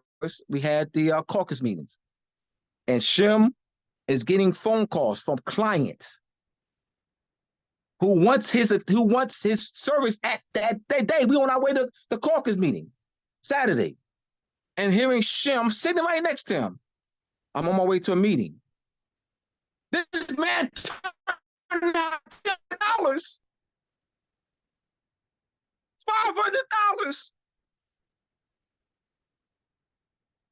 He turned down $500.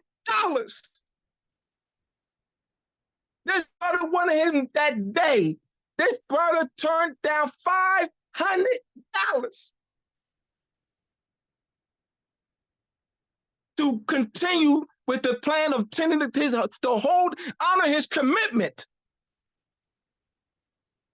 to have the caucus. I know these things.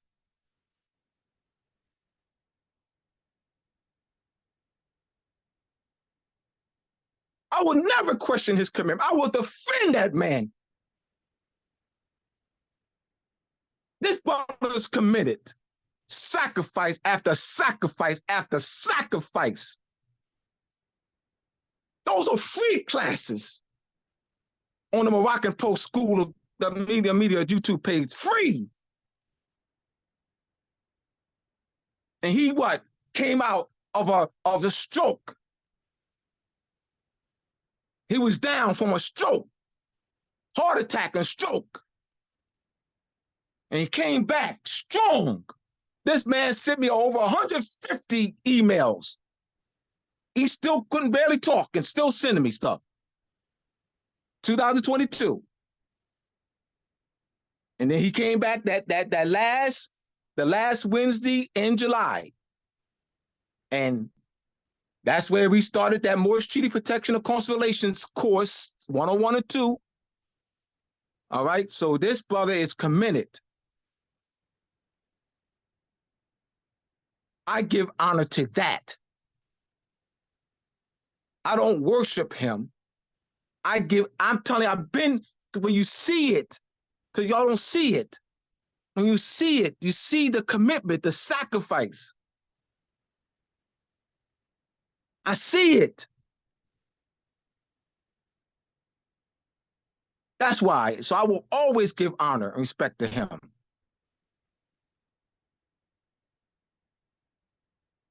I will not apologize for my passion. Never gonna apologize for my passion. You're not gonna get that from me. I'm not apologizing for my passion. All right, moving right along, Okono.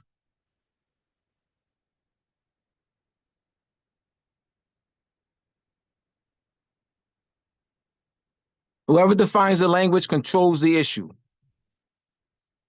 Whoever defines the language controls the issue is from Charlie Rose, is a quote from Charlie Rose of the Charlie Rose Show on an episode of that was since on the Sunday of 2017. And he said that in the context of the Iliad case, the Cuban boy. The father was trying to get the Cuban, his son, back to Cuba from the United States. And Charlie Rose, because the case surrounded language. And Charlie Rose made this quote, whoever defines the language controls the issue. And so that resonated. In fact, I'm a nerd. Yes, I am. I'm a nerd. You can call me a nerd. I was reading my thesaurus book. I was reading the introduction of my thesaurus book while watching the Charlie Rose Show, and supposed to be on vacation in Hampton, Virginia for the Hampton Jazz Fest. My nerdy self, because I had time. It wasn't until the evening of the show, so I'm sitting there reading my thesaurus introduction. Thesaurus book means I took books with me. Supposed to be on vacation. So the basic tool for the manipulation of reality is the manipulation of words. If you can control the meaning of words, you can control the people who must use the words. That's Philip K. Dick. All right, so continue, Kono. All right, so we have Terrence Bay, co-founder and administrator of the school. Shem Malachi Bay, co-founder, curriculum developer, and teacher of the school. Myself, Abdullah Il Talib Bay, co-founder, curriculum developer, and teacher of the school. King Yo Bay, teacher. King will be doing the next 2 classes. Is King on with us now? By Sirius, teacher. Sirius, you'll do a class after King. All right, by Sirius. Quasi, Pecola, Lee Kusar only because Pecola works, she's at work now. She works on Wednesdays. She works on Tuesday, Wednesday, and Thursdays. So she will not be able to, because she's at work, she won't be able to teach a class, though she can on Thursday, and for her current schedule. Brother Kono, we're going to work structure him to teach a class. Nitra Butler Nguji, teacher and curriculum developer. She's Sister Bacola is a is a keynote speaker. Sister Nitra Butler Nguji is a panelist. Brother Elkanan Oniyala, teacher and curriculum developer. That's the brother who has the name of the Shrine Convention temple on his fez, the crescent and star, the scimitar brother. That's Brother Elkanan. He's a keynote speaker. Brother Viserius is I first had him slided as a keynote speaker, and I say, well, Brother Viserius, I would want you to be with company me as being a panelist because of your strength. All right, Brother Quasi is a panelist. All right, and Brother Kono will be there, and I think Sister Picola is going to have structure in there where we have some guest speakers. You know, Brother Kono is working on his series, his race series, Father Race Paradigm series. I think he'll be working on 6 and 7, and he's working on his book, which will be available next spring or summer of next year. And Brother Kono is with us right now. All right. Objectives of the Moroccan Post School for Government and International Law, National Education, Community Outreach, and Network. It is national. It is national education, community outreach, and network. And it's through what? Various organizations. It's through Akono. It's through Picolas. It's through Viserius. It's through Elkanan. It's through Sister Flores. It's through Sister Nitria. It's so they are taking our lessons and facilitating it, Sister Sasha and Brother Monta, brother. So they're taking our lessons, facilitating it, Brother Akono, our lessons and facilitating it through their outreach. That's why I'm saying national. So it's not something we just made up national. No, we're national. I can't see. All right, I'm trying to. Can someone read that for me, please? I can't see it. I'm trying to. Can someone read that? Can someone see it? Yes. 1, facilitate education in the communities in Moorish nationality, national identity, consanguinity, Moorish history, Moorish culture, international law, Moorish treaty enforcement, diplomatic and consular relations, political science and political philosophy, government and constitutional principles. 2, to develop study manuals. 3, to develop courses in preparing Moors for self-government. 4, to develop courses in preparing Moors for Moorish treaty enforcement, diplomatic and consular relations. 5, to facilitate lecture series. 6, to facilitate study groups. 7, to facilitate community outreach liaisons. 8, to facilitate the distribution of a community educational newspaper. All right, continue, Amanda. Vote up, Akono. The school will be sponsoring elementary, middle school, and high school level education in our unconscious Moorish communities in 2025. The school will also be sponsoring teachers' seminars in 2025, advanced study group Telegram page, community and social media outreach network, Moorish treaty protection and consular relations advanced study group. That's what I was talking about. Yeah, that's in the makings. This advanced study group is to facilitate cooperative learning among advanced students of the Moroccan Post School of Government and International Law in order to prepare them to become Moorish consul generals, consuls, vice consuls, charge d'affaires, ambassadors, wazirs or viziers, ministers or secretaries, judges, jurists, historians, teachers, writers, researchers, astronomers, surveyors, etc. of the Moorish provincial governments. Moorish Investigative Research Committee headed by King El Bey, preparing a genocidal mass denationalization and dehumanization case to present to the World Court and the family of nations against the Pope and the Vatican, Crown of Spain, Crown of Portugal, Crown of France, Crown of England / Great Britain, Netherlands, and Dutch Republic. May 18th, 2024, Moorish Governance, Birthright, and Nationality Claim Conference in Philadelphia as a vehicle to facilitate.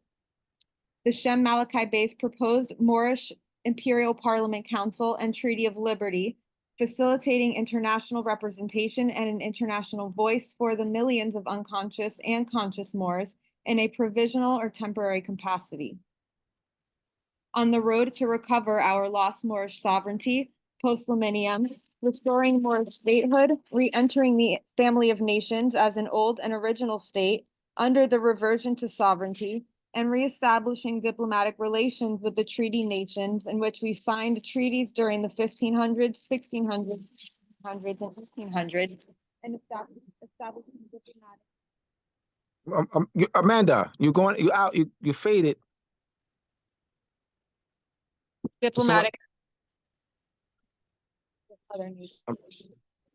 Amanda, Yes. you faded. Read that, establishing diplomatic. And consular relations with other nation states. All right. Shem Malachi Bey's proposal of a plan to facilitate the establishment of the Moorish Imperial Parliament Council.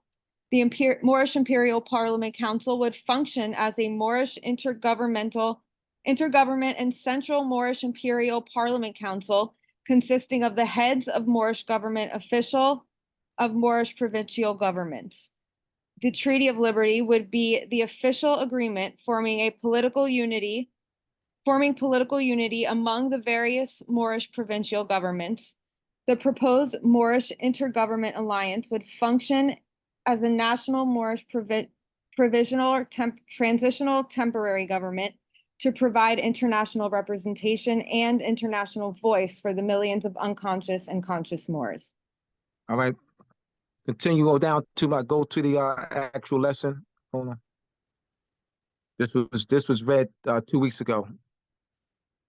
The history, Shem's history. Actually, it's actually 20.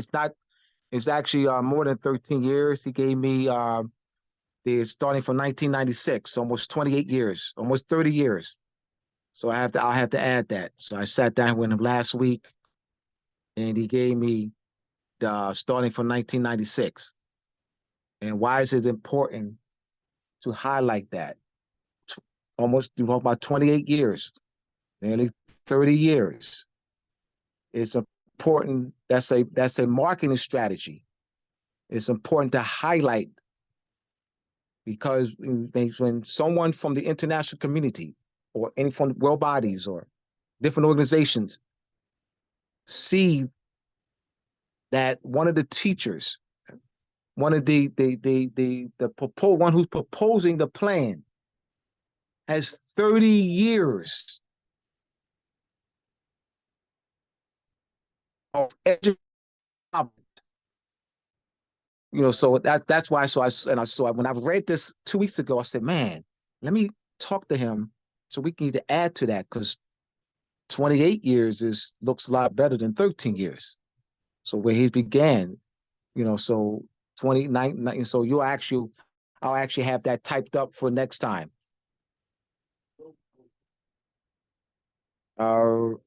Yes, go ahead. Remaining advanced study group sessions. Session 7, May 2nd. Yes. Sorry. Session 7, May 2nd, 2024. Developing jurisdictional competency among the Moors through the analysis of jurisdictional incompetency. What can a Moor accomplish individually outside the Moorish treaties to help the millions of conscious and unconscious Moors? Part 2. Advanced Study Group Session 6. Oh. That's my fault. I hit the wrong button. That's my fault. Let me fix it. I apologize. We've already began the lesson,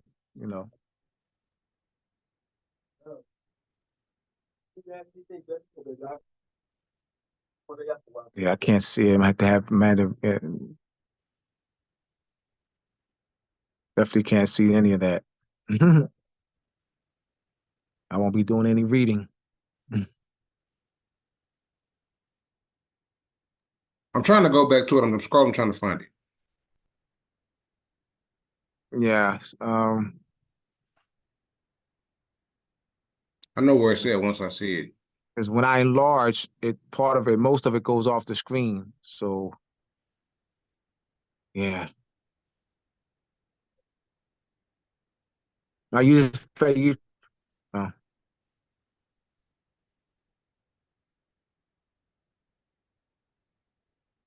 Okay, here we are. My apologies.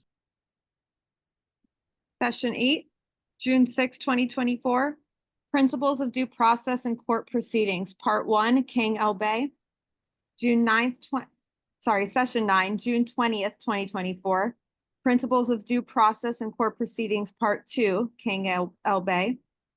Session 10, July 4th, 2024. Session 11, July 18th, 2024. Session 12, August 1st, 2024.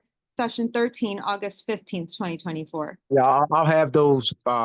And within the next week, I'll make a determination who will be teaching. See what day Ross Sears can be and teach.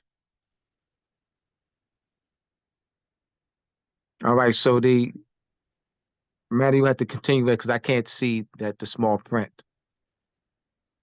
It just says April 8th, 2020. It's going back to the group session. I can see, yeah, I can see that. Yeah, not that. I'm just you scrolling down the small print. And when I enlarge my fingers, most of it's off the page.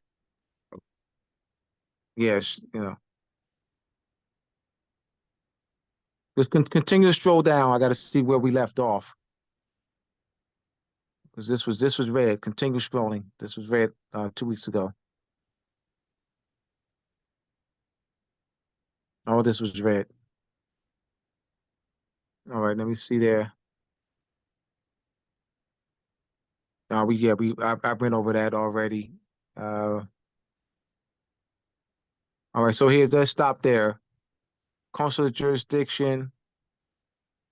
Can someone else see this besides Amanda?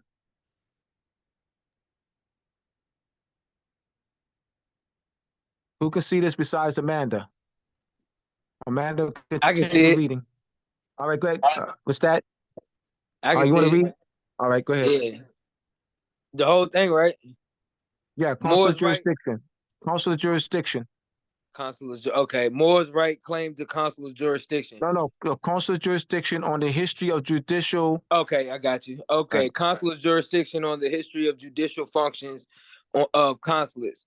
12th through 20th Century International Conference, Hamburg, November the 2nd and 3rd, 2023, by Georg Yulbert. In the context of decolonization and of the release from Western tutelage during the 20th century, consular jurisdiction gradually disappeared. Today, only a few of these old functions have survived in consulars' laws of states. In addition, however, consulars exercise other more difficult to grasp or more informal jurisdictional powers in much wider historical and geographic context, such as private disputes resolution, medication, vis-a-vis, local authorities or participation in mixed courts. Here too, diverse functions as legal protectors of national residing abroad have survived to this day. Abroad. Abroad have survived to this day. Academically, consular jurisdiction was first studied by contemporary scholars. First and foremost, Frederick Martins presented his dissertation on consuls, their jurisdiction. Dissertation on consuls and their jurisdiction in 1873 with the disappearance of consular jurisdiction. However, scholarly interest also noticeably waned. The methods and views of this literature now stand as sources in their own right. For a long time, hardly only research was produced on the subject. Only recently has interest been rekindled. First in the legal history and final Albert more hesitantly in economic migration and institutional history. The pioneer in this field is Richard T. Chong, who studied consular courts in the 19th century Japan in 1984. It was not until almost 2 decades later that another historian, Martis van den Boogert, examined the way in which the jurisdiction was integrated into the legal body of the Ottoman Empire. his work contributed to be a profoundly new understanding of consular jurisdiction. A few years later, Johannes Berchtold took his turn to examine the British consul's court in the Ottoman Empire. Despite the considerable amount of research, approach, and results and dispute in this part itself, and despite the importance of these questions for current debated on the exercise of the state sovereignty and the actual extent of the colonial rule outside Europe, various aspects of consular jurisdiction have not yet received sufficient attention. For example, the organization of many courts, but also their working procedures as well as their personal structure are still largely unknown. The relay, the relay of courts, the enforcement measures of their disposal, such as police, prison, and criminal records, also still need to be described in detail. An assessment of the quality of the judicial work performed and the prevailing legal doctrines is also pending. Another dissertation Dissertation. is what it looks like. DESIDERATUM of research. All right. Is to clarify the origins of consular jurisdiction, which can be traced back at least to the Byzantine trading privileges for Italian merchant communities. Furthermore, it is necessary to determine the diffuse influence that consular jurisdiction exerted on the legal system of sovereign host countries. Our conference hopes to address all of these questions. True to the conference organized so far by the Research Network to fabric consular historical objects will be described precisely and then placed in a broader political, economic, and social context. The conference also wants to explicitly promote the exchange between legal historians and maritime, economic, and political historians. At the same time, a diachronic comparative dialogue will be sought between specialists in their historical periods in the Middle Ages, early modernity, and contemporary history, in spite of all epochs being marked by individual characteristics. Within the framework of these research perspectives, contributions dealing with the following questions are particularly welcome.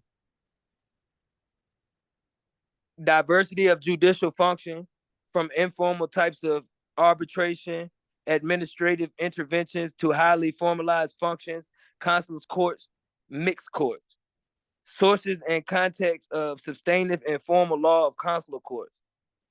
Normative text, staffing, enforcement, achieving of decisions. Conflicts of sovereignty that may have arisen in different periods. For example, enforcement of the territorial state in early modern Europe and overseas. Colonial and imperial expansion of Europe in the 19th century.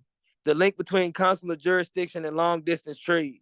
The areas in law which consular jurisdiction was exercised, commercial and general civil law, criminal law, and maritime law issues, and the social categories of its beneficiaries, merchants, people with extraterritorial status, proteges, men/women, ships, crews.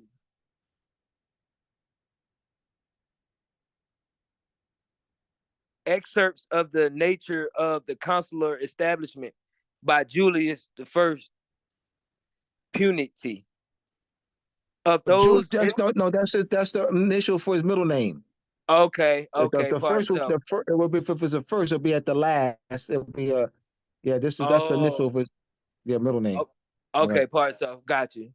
Julius I Punity.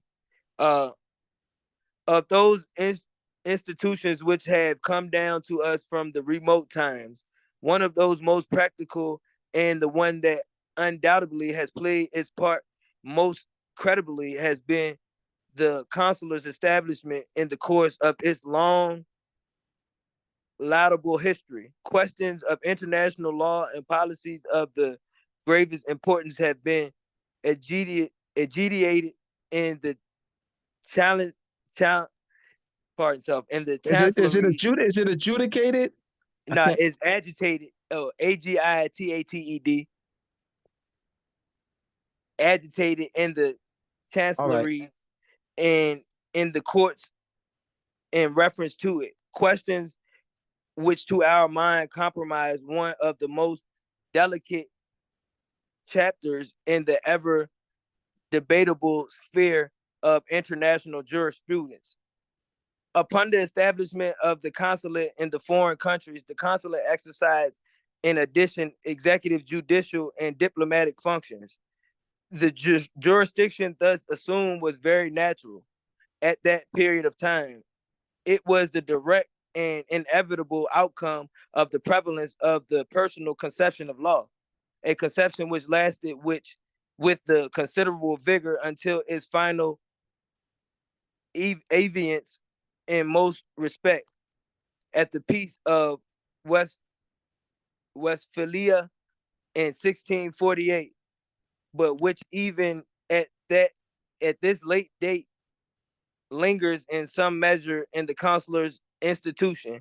It is worthy of the note that to the jurists of the Middle Ages, the maxim jurisdictum nemo habet extra territorium was inconceivably as a legal principle, and the logical result was the resident aliens claimed and were accorded the privilege of having their countries adjudicated according to their own laws and by their own officials. A casual review of the early history in the institutions in the East show that in 1060, even the Greek emperor Constantinople had granted the Venetians the right to install their own magistrates over their factories and invested them with jurisdiction in civil as well as criminal matters. That in 1199, Emperor Alexius III had granted the Venetians the right to be judged by their one magistrates, even in matters between themselves and Greeks. That in 1204, the Genesis had obtained permission to occupy exclusively under the authority of their own magistrates a section of Constantinople and Pisa in the 1160. Basileonia in 1290 and Ancona in 1406 had consuls at Constantinople.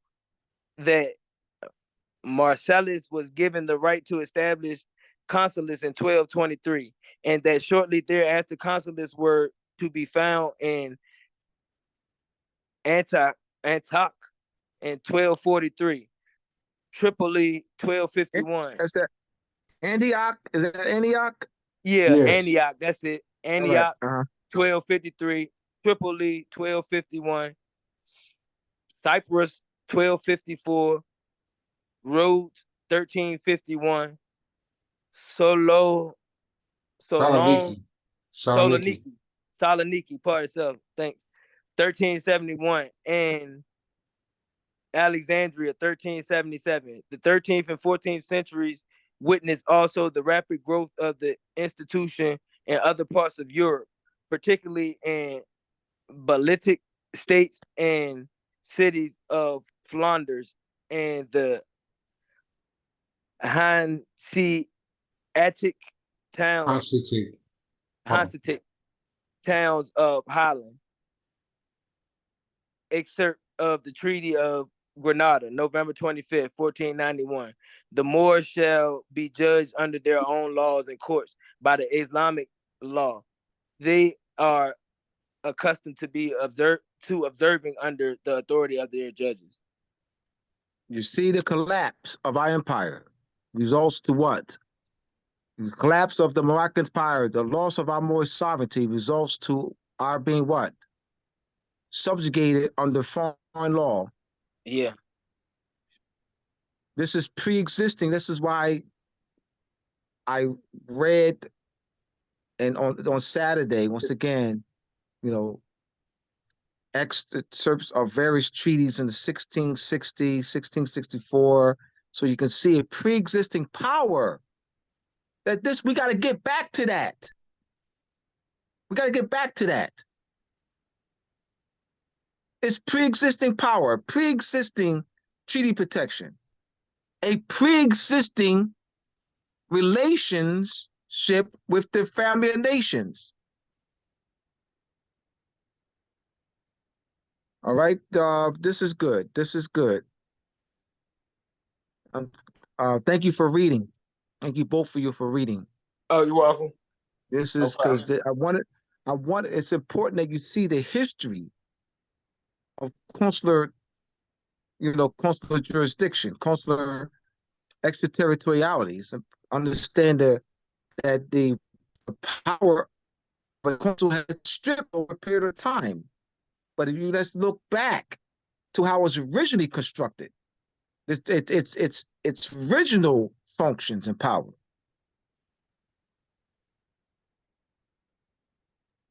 All right, so I have. All of you have the are part of the Telegram group, study group. I sent everyone a sign. You have the link. Rose. Yes, sir. You had just sent it to me earlier. Yeah, I sent to you earlier. Robert, you have it right. Serena has it. Robert, Michael, I know you have it. All right, so go. I'm going to tomorrow post the those 15-page excerpts that's in chapter 9 of Moore's Masonry Part 2. That's the 15-page excerpts of the 600-page the United States Continental Memorial that has the extraterritoriality treaty clauses on the 16 and 1700s treaties. I'll post that tomorrow, and I think go down Makono. There is a dissertation.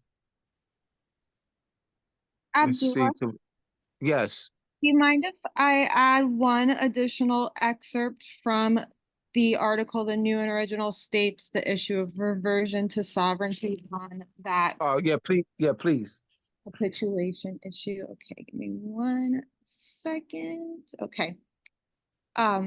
It says the important link between Europe and Asia, which brought about the establishment of treaty and diplomatic relations, was the East Indian trade, which flourished during the period of the development of the law of nations in Europe. A study of these treaties and relations shows that certain Asian traditional institutions influenced the growth of our law of nations. A detailed discussion of this influence would be beyond the scope of this inquiry, but it may be emphasized that gathering the momentum of European East Indian treaty relations certainly precipitated the process of secularization of our law of nations.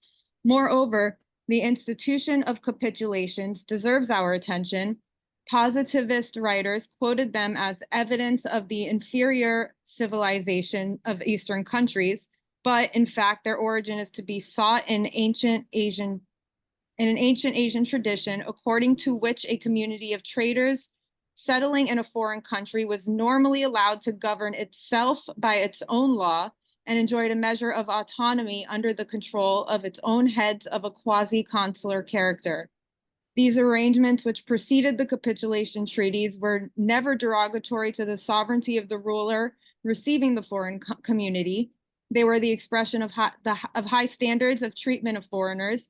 In the course of time, they degenerated into irrevocable arrangements, giving the nationals of a European country residing in the East a privileged status at the expense of the Eastern sovereign, but they cannot be considered evidence of the inferiority of one civilization or the superiority of another, and they cannot affect the admission to the family of nations. On the contrary, these are examples of capitulation treaties in favor of the Asian settlers in Europe. And then gives, for instance, the Persian-Dutch Treaty of 1631 accorded capitulatory privileges to Persian settlers in Amsterdam. So I just wanted to add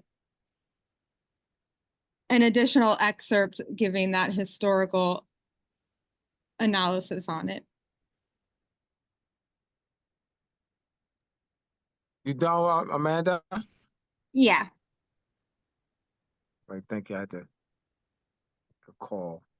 All right, so I'm looking for the dissertation, Corner. Look for the dissertation. These are terminologies. Let me see. Here it is, right here, right here, right here. Right, go down, go down. You just passed it. You just passed it. Pass it. Go down. Let me go up, go up, go up. Sorry, go up. All right, right here. You have someone read that. You just passed it right here. All right, this is the dissertation. We'll end on this. Consular Court. But Consular Courts by Hajim Orr, 1893, Cornell Law Library. Scholarships at Cornell Law, a digital repository. Thank you. Repository, historical thesis, and dissertations collection. Historical Cornell Law. Dissertations collection. Historical Cornell Law School. Okay, a treaty is in its nature a contract between two nations.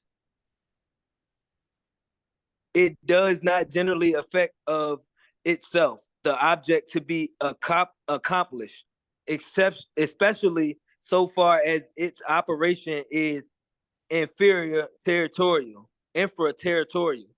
A treaty is carried into execution by the sovereign power of the receptive parties to the instrument. I'll read that again real quick. A treaty is carried into execution by the sovereign power of the receptive parties to the instrument. When the terms of the stipulation import a contract when either of the parties engages to perform a particular act. The treaty addresses itself to the political, not the judicial department, and the legislature must execute the contract before it can become a rule for the court. When the terms of the stipulation import a contract when either of the parties engages to perform a particular act, the treaty addresses itself to the political, not the judicial department, and the legislature execute the contract before it can become a rule for the court. May I see police supervisor versus consular notification and central authority? Right to consul versus right to consul and consular notification.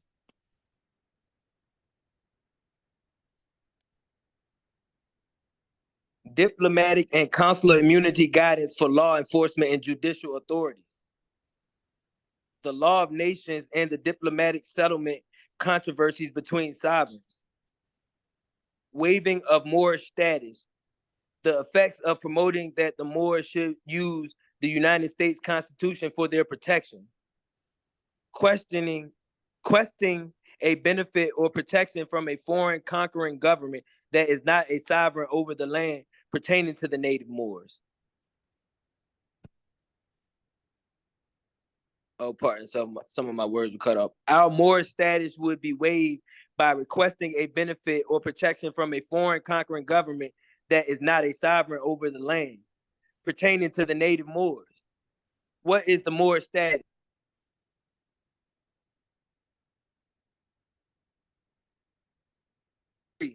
Writ of mandamus to enforce the consul seal. Central authority and diplomatic channels. Through diplomatic channels and foreign judicial authorities receiving assistance in formulating executable evidence requests in civil and commercial matters, and communicating with the Office of International Judicial Assistance, OIJA. The Office of International Judicial Assistance, OIJA, serves as the central authority for the United States under the Hague Convention on the taking of evidence abroad in civil and commercial matters. Requests relating to criminal matters should be forwarded to the Office of the International Affairs of the United States Department of Justice Criminal Division. The Code of Federal Regulations, CFR, names the Civil Division of the United States Department of Justice as the United States Central Authority for the Hague Evidence Convention. 28 CFR S0.49. 28 USC S1782. Under United States law, evidence may be obtained without submission of a formal request pursuant to the Hague Evidence Convention. United States procedure allows an interested party to file a 28 USC S1782A motion to request a United States District Court issue an order to compel a witness to provide evidence and aid a foreign proceeding. Which cases belong in which courts? It has been claimed that Moorish consular courts are Article 3 courts of the United States Constitution. Consul courts, Black Law Dictionary. Courts held by the consuls of one country within the territory of another, under authority given by treaty, for the settlement of civil cases between citizens of the country which the consul represents. In some instances, they have also a criminal jurisdiction, but in this respect are subject to review by the courts of the home government. Foreign relations of the United States Diplomatic Papers, 1935, General. The Near East and Africa, Volume 1. The Secretary of the State to Messrs. Alexander and Green of New York. The treaty basis of America, United States jurisdiction in Egypt is contained in Article 6 of the Treaty of Commerce and Navigation concluded between the United States. Article 4. Pardon, sir. Article 4 of the Treaty of Commerce and Navigation concluded between the United States and the former Ottoman Empire on May 7th, 1830. This article reads as follows. Article 4 of the Treaty of Commerce and Navigation between the United States and the Ottoman Empire, May 7th, 1830. And litigations and disputes should arise between subjects of the subline portee and citizens of the United States, the parties shall not be heard, nor shall judgment be pronounced unless the American dragoman be present. Causes in which the sum may exceed 500 piastres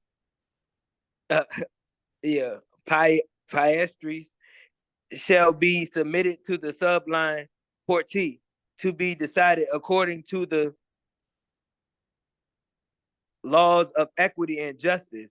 Citizens of the United States of America quietly pursuing their commerce are not being charged or convicted of any crime or offense shall not be molested, and even when they may have committed some offense, they shall not be arrested and put in prison by the local authorities, but shall be tried by the ministers or consuls and punished according to their offense following in the respects the usage observed towards others.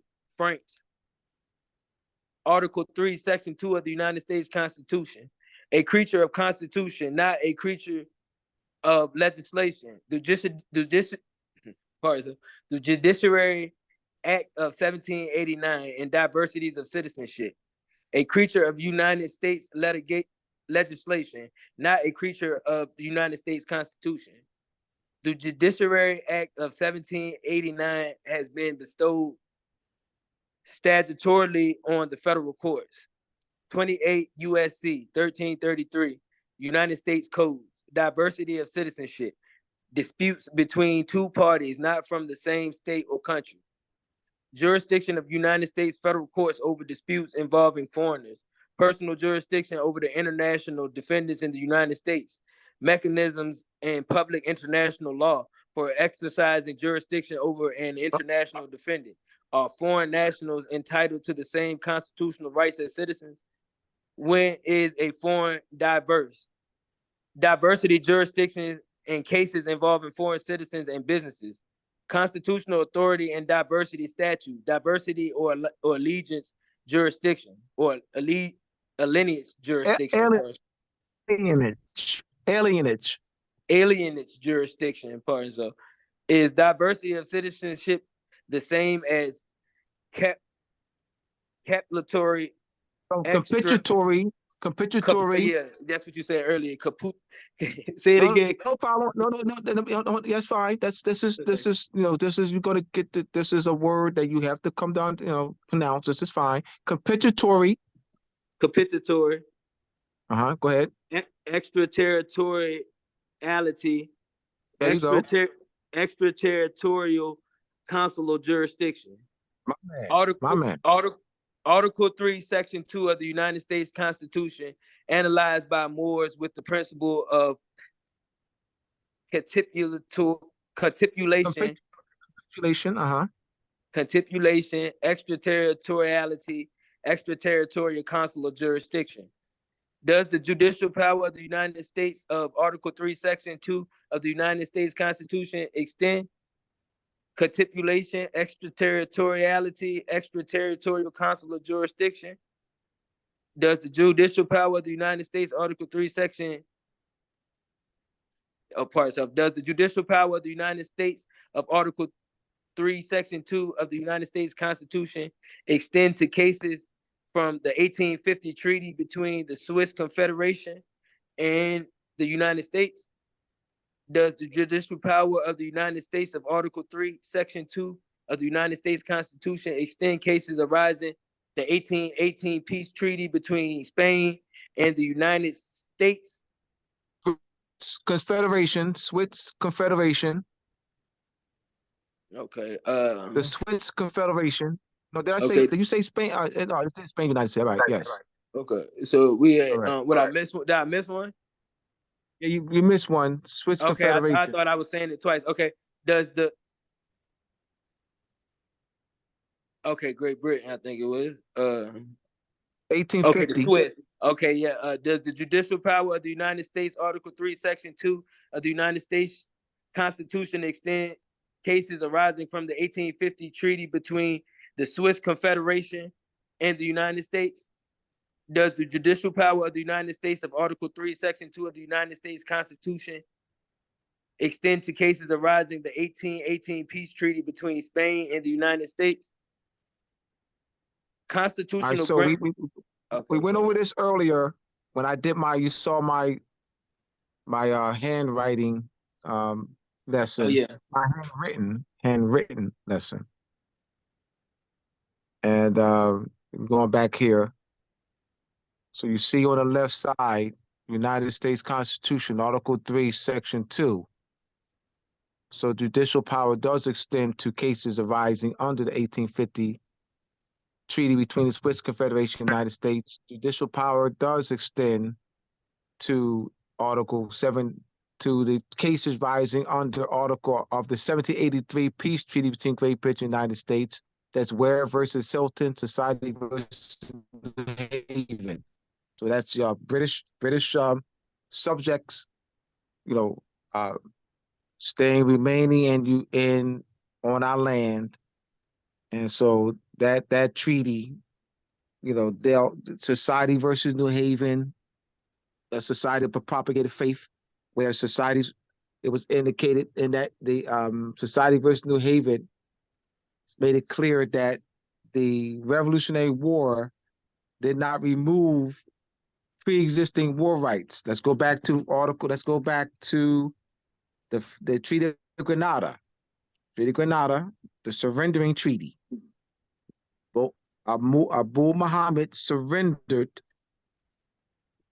Moorish territorial sovereignty to Queen Isabella and King Ferdinand.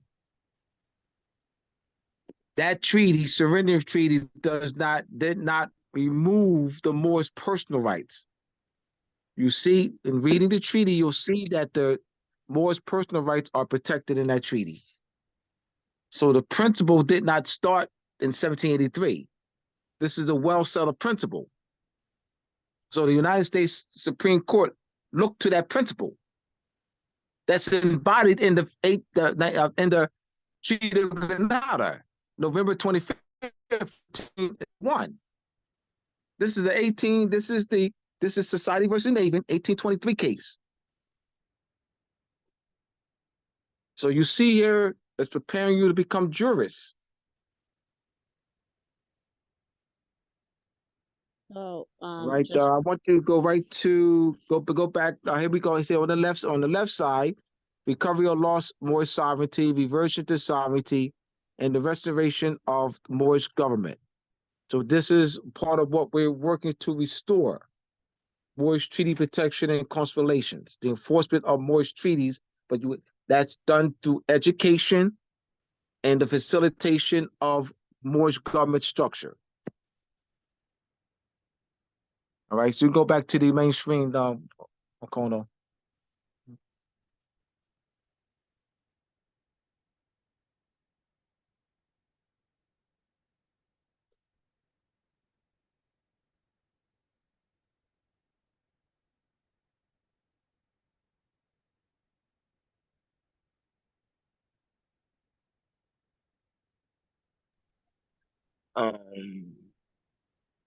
I want you to go right down.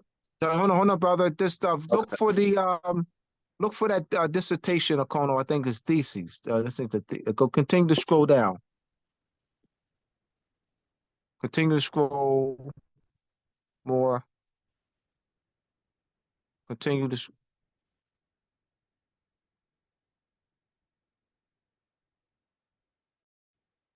Where's did I put it in? Continue to scroll. Did I put it in here? Now, in that case, we're going to end. Oh, yeah, you know what?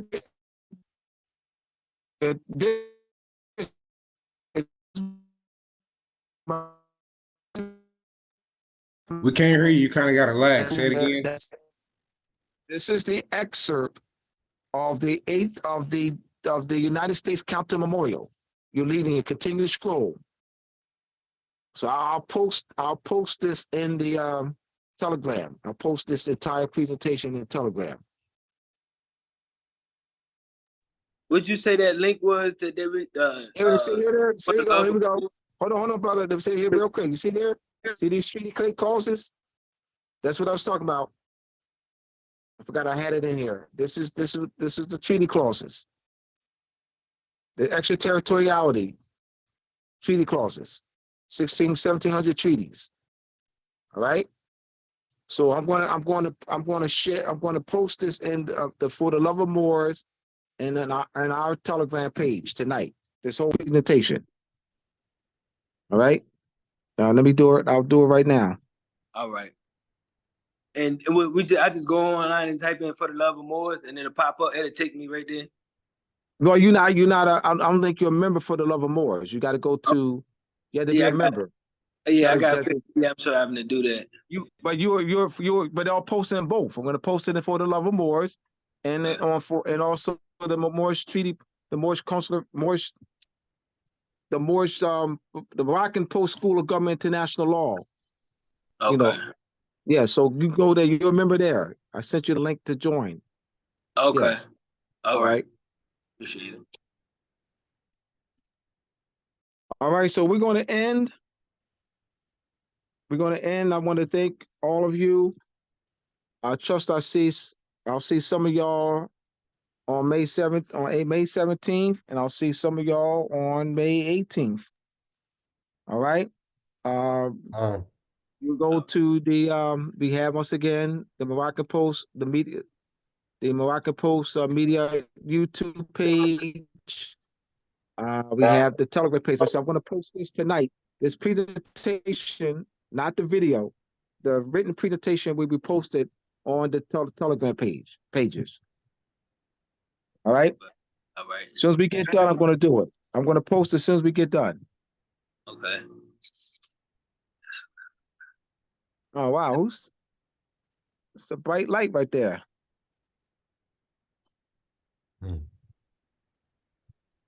All right. So get your tickets soon, y'all. We're right around the corner. 2 weeks away. Oh, 2 it's weeks love. away. Peace 2 and love. weeks Peace away. and I'm love. telling you, Yes, indeed. it's been a long journey. Yes. A long journey, y'all. Yes. Preparing for this conference. A long journey. Sister Deani will be in the house. Well, Cola will be in the house. I don't know how to raise my hand. You know how you got to raise your hand? Well, you want to say something? Yeah, I wanted Yes. to ask you, did you have an itinerary for that weekend? Well, we're working. We're still working that out. That is there. So we got the food menu, the menu, and all that still be in the works. Yes. Yeah, that itinerary. Are we gonna on at the hotel? Sister Yanni, we're gonna have the meet and greet from 6 to 9 on Friday. Friday at the hotel. You'll be there. I will all be right? there. At 6 on Friday, May 17th. Yes. That's for that. And we're still working out the itinerary for the day. All right. That should be ironed out within the next week. And the menu should be within the next week. We'll have the menu together. All right. Point of we're interest. on it. We are on it. We definitely on it, boy. Point of interest, Brother Abdullah. What time do the meet and greet start on the 17th? 6 o'clock. Okay. 6 o'clock. So 6 to 9. 6 p.m. Can't be late because we got to get up in the morning. So yeah, you can't have it till 11 to 12 o'clock. So right. So 6 o'clock is the meet and greets on the 17th. On the 17th, yes. Okay. All right. So this is Sister Amelia Moore who was talking. She did the Moorish Monday last week. She did the Moorish Monday on with Abdullah Bey last week on the Magna Pyramid Crystal YouTube page. It was a great presentation as well. She's Thank you, one of the brother. panelists. Thank you so much. She will be hosting me, Pacola. She'll be hosting and King in Detroit on July 20. Well, we haven't. It's either the 25th or the 24th or 26th. It's either that Wednesday or Friday. So that hasn't been determined yet, right, Sister Mia Moore? Yes. We're gonna do that Wednesday. That Wednesday. So it's gonna be that Wednesday. It's gonna be the Wednesday. So we're not gonna have the Friday. We can get the Friday. Yeah, that Friday she said has been booked, but she will let us know if anything changed. So I locked in Wednesday, so it don't get messed up. Wednesday, so nobody exactly. So all right. So I'll be in Detroit for a week, the week of August 22nd. And also have 2 radio interviews as well for radio stations. So King may not be there because he's starting a new job. But so I'll be there, and the Sister Bacola will be there for a couple of days as well. Okay. So, because Sister Mia Moore has been doing outreach for years, so she's reconnecting with her outreach and facilitating Moorish education through her outreach. I connected her with one of my contacts of 14 years in Detroit. He's part of a group that's putting together a festival in Detroit. So he and Sister Mia Moore have been working together for the past month now, right? It's been about a month. Yes. So I decided to have us do something the week of that festival.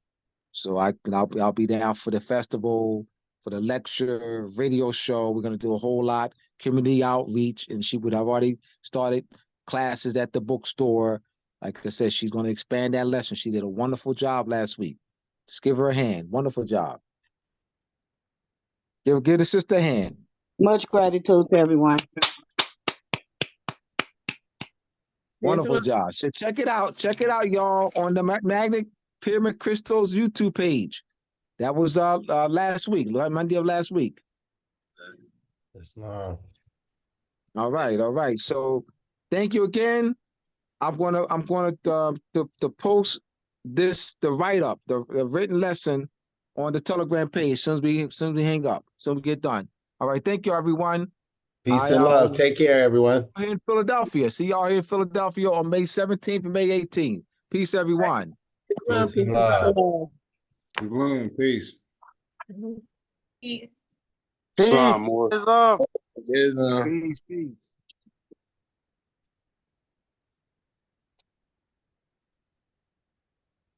Akono, Right. end the class. Yes. Akono, Yes. Yes. end it. I'm doing it now.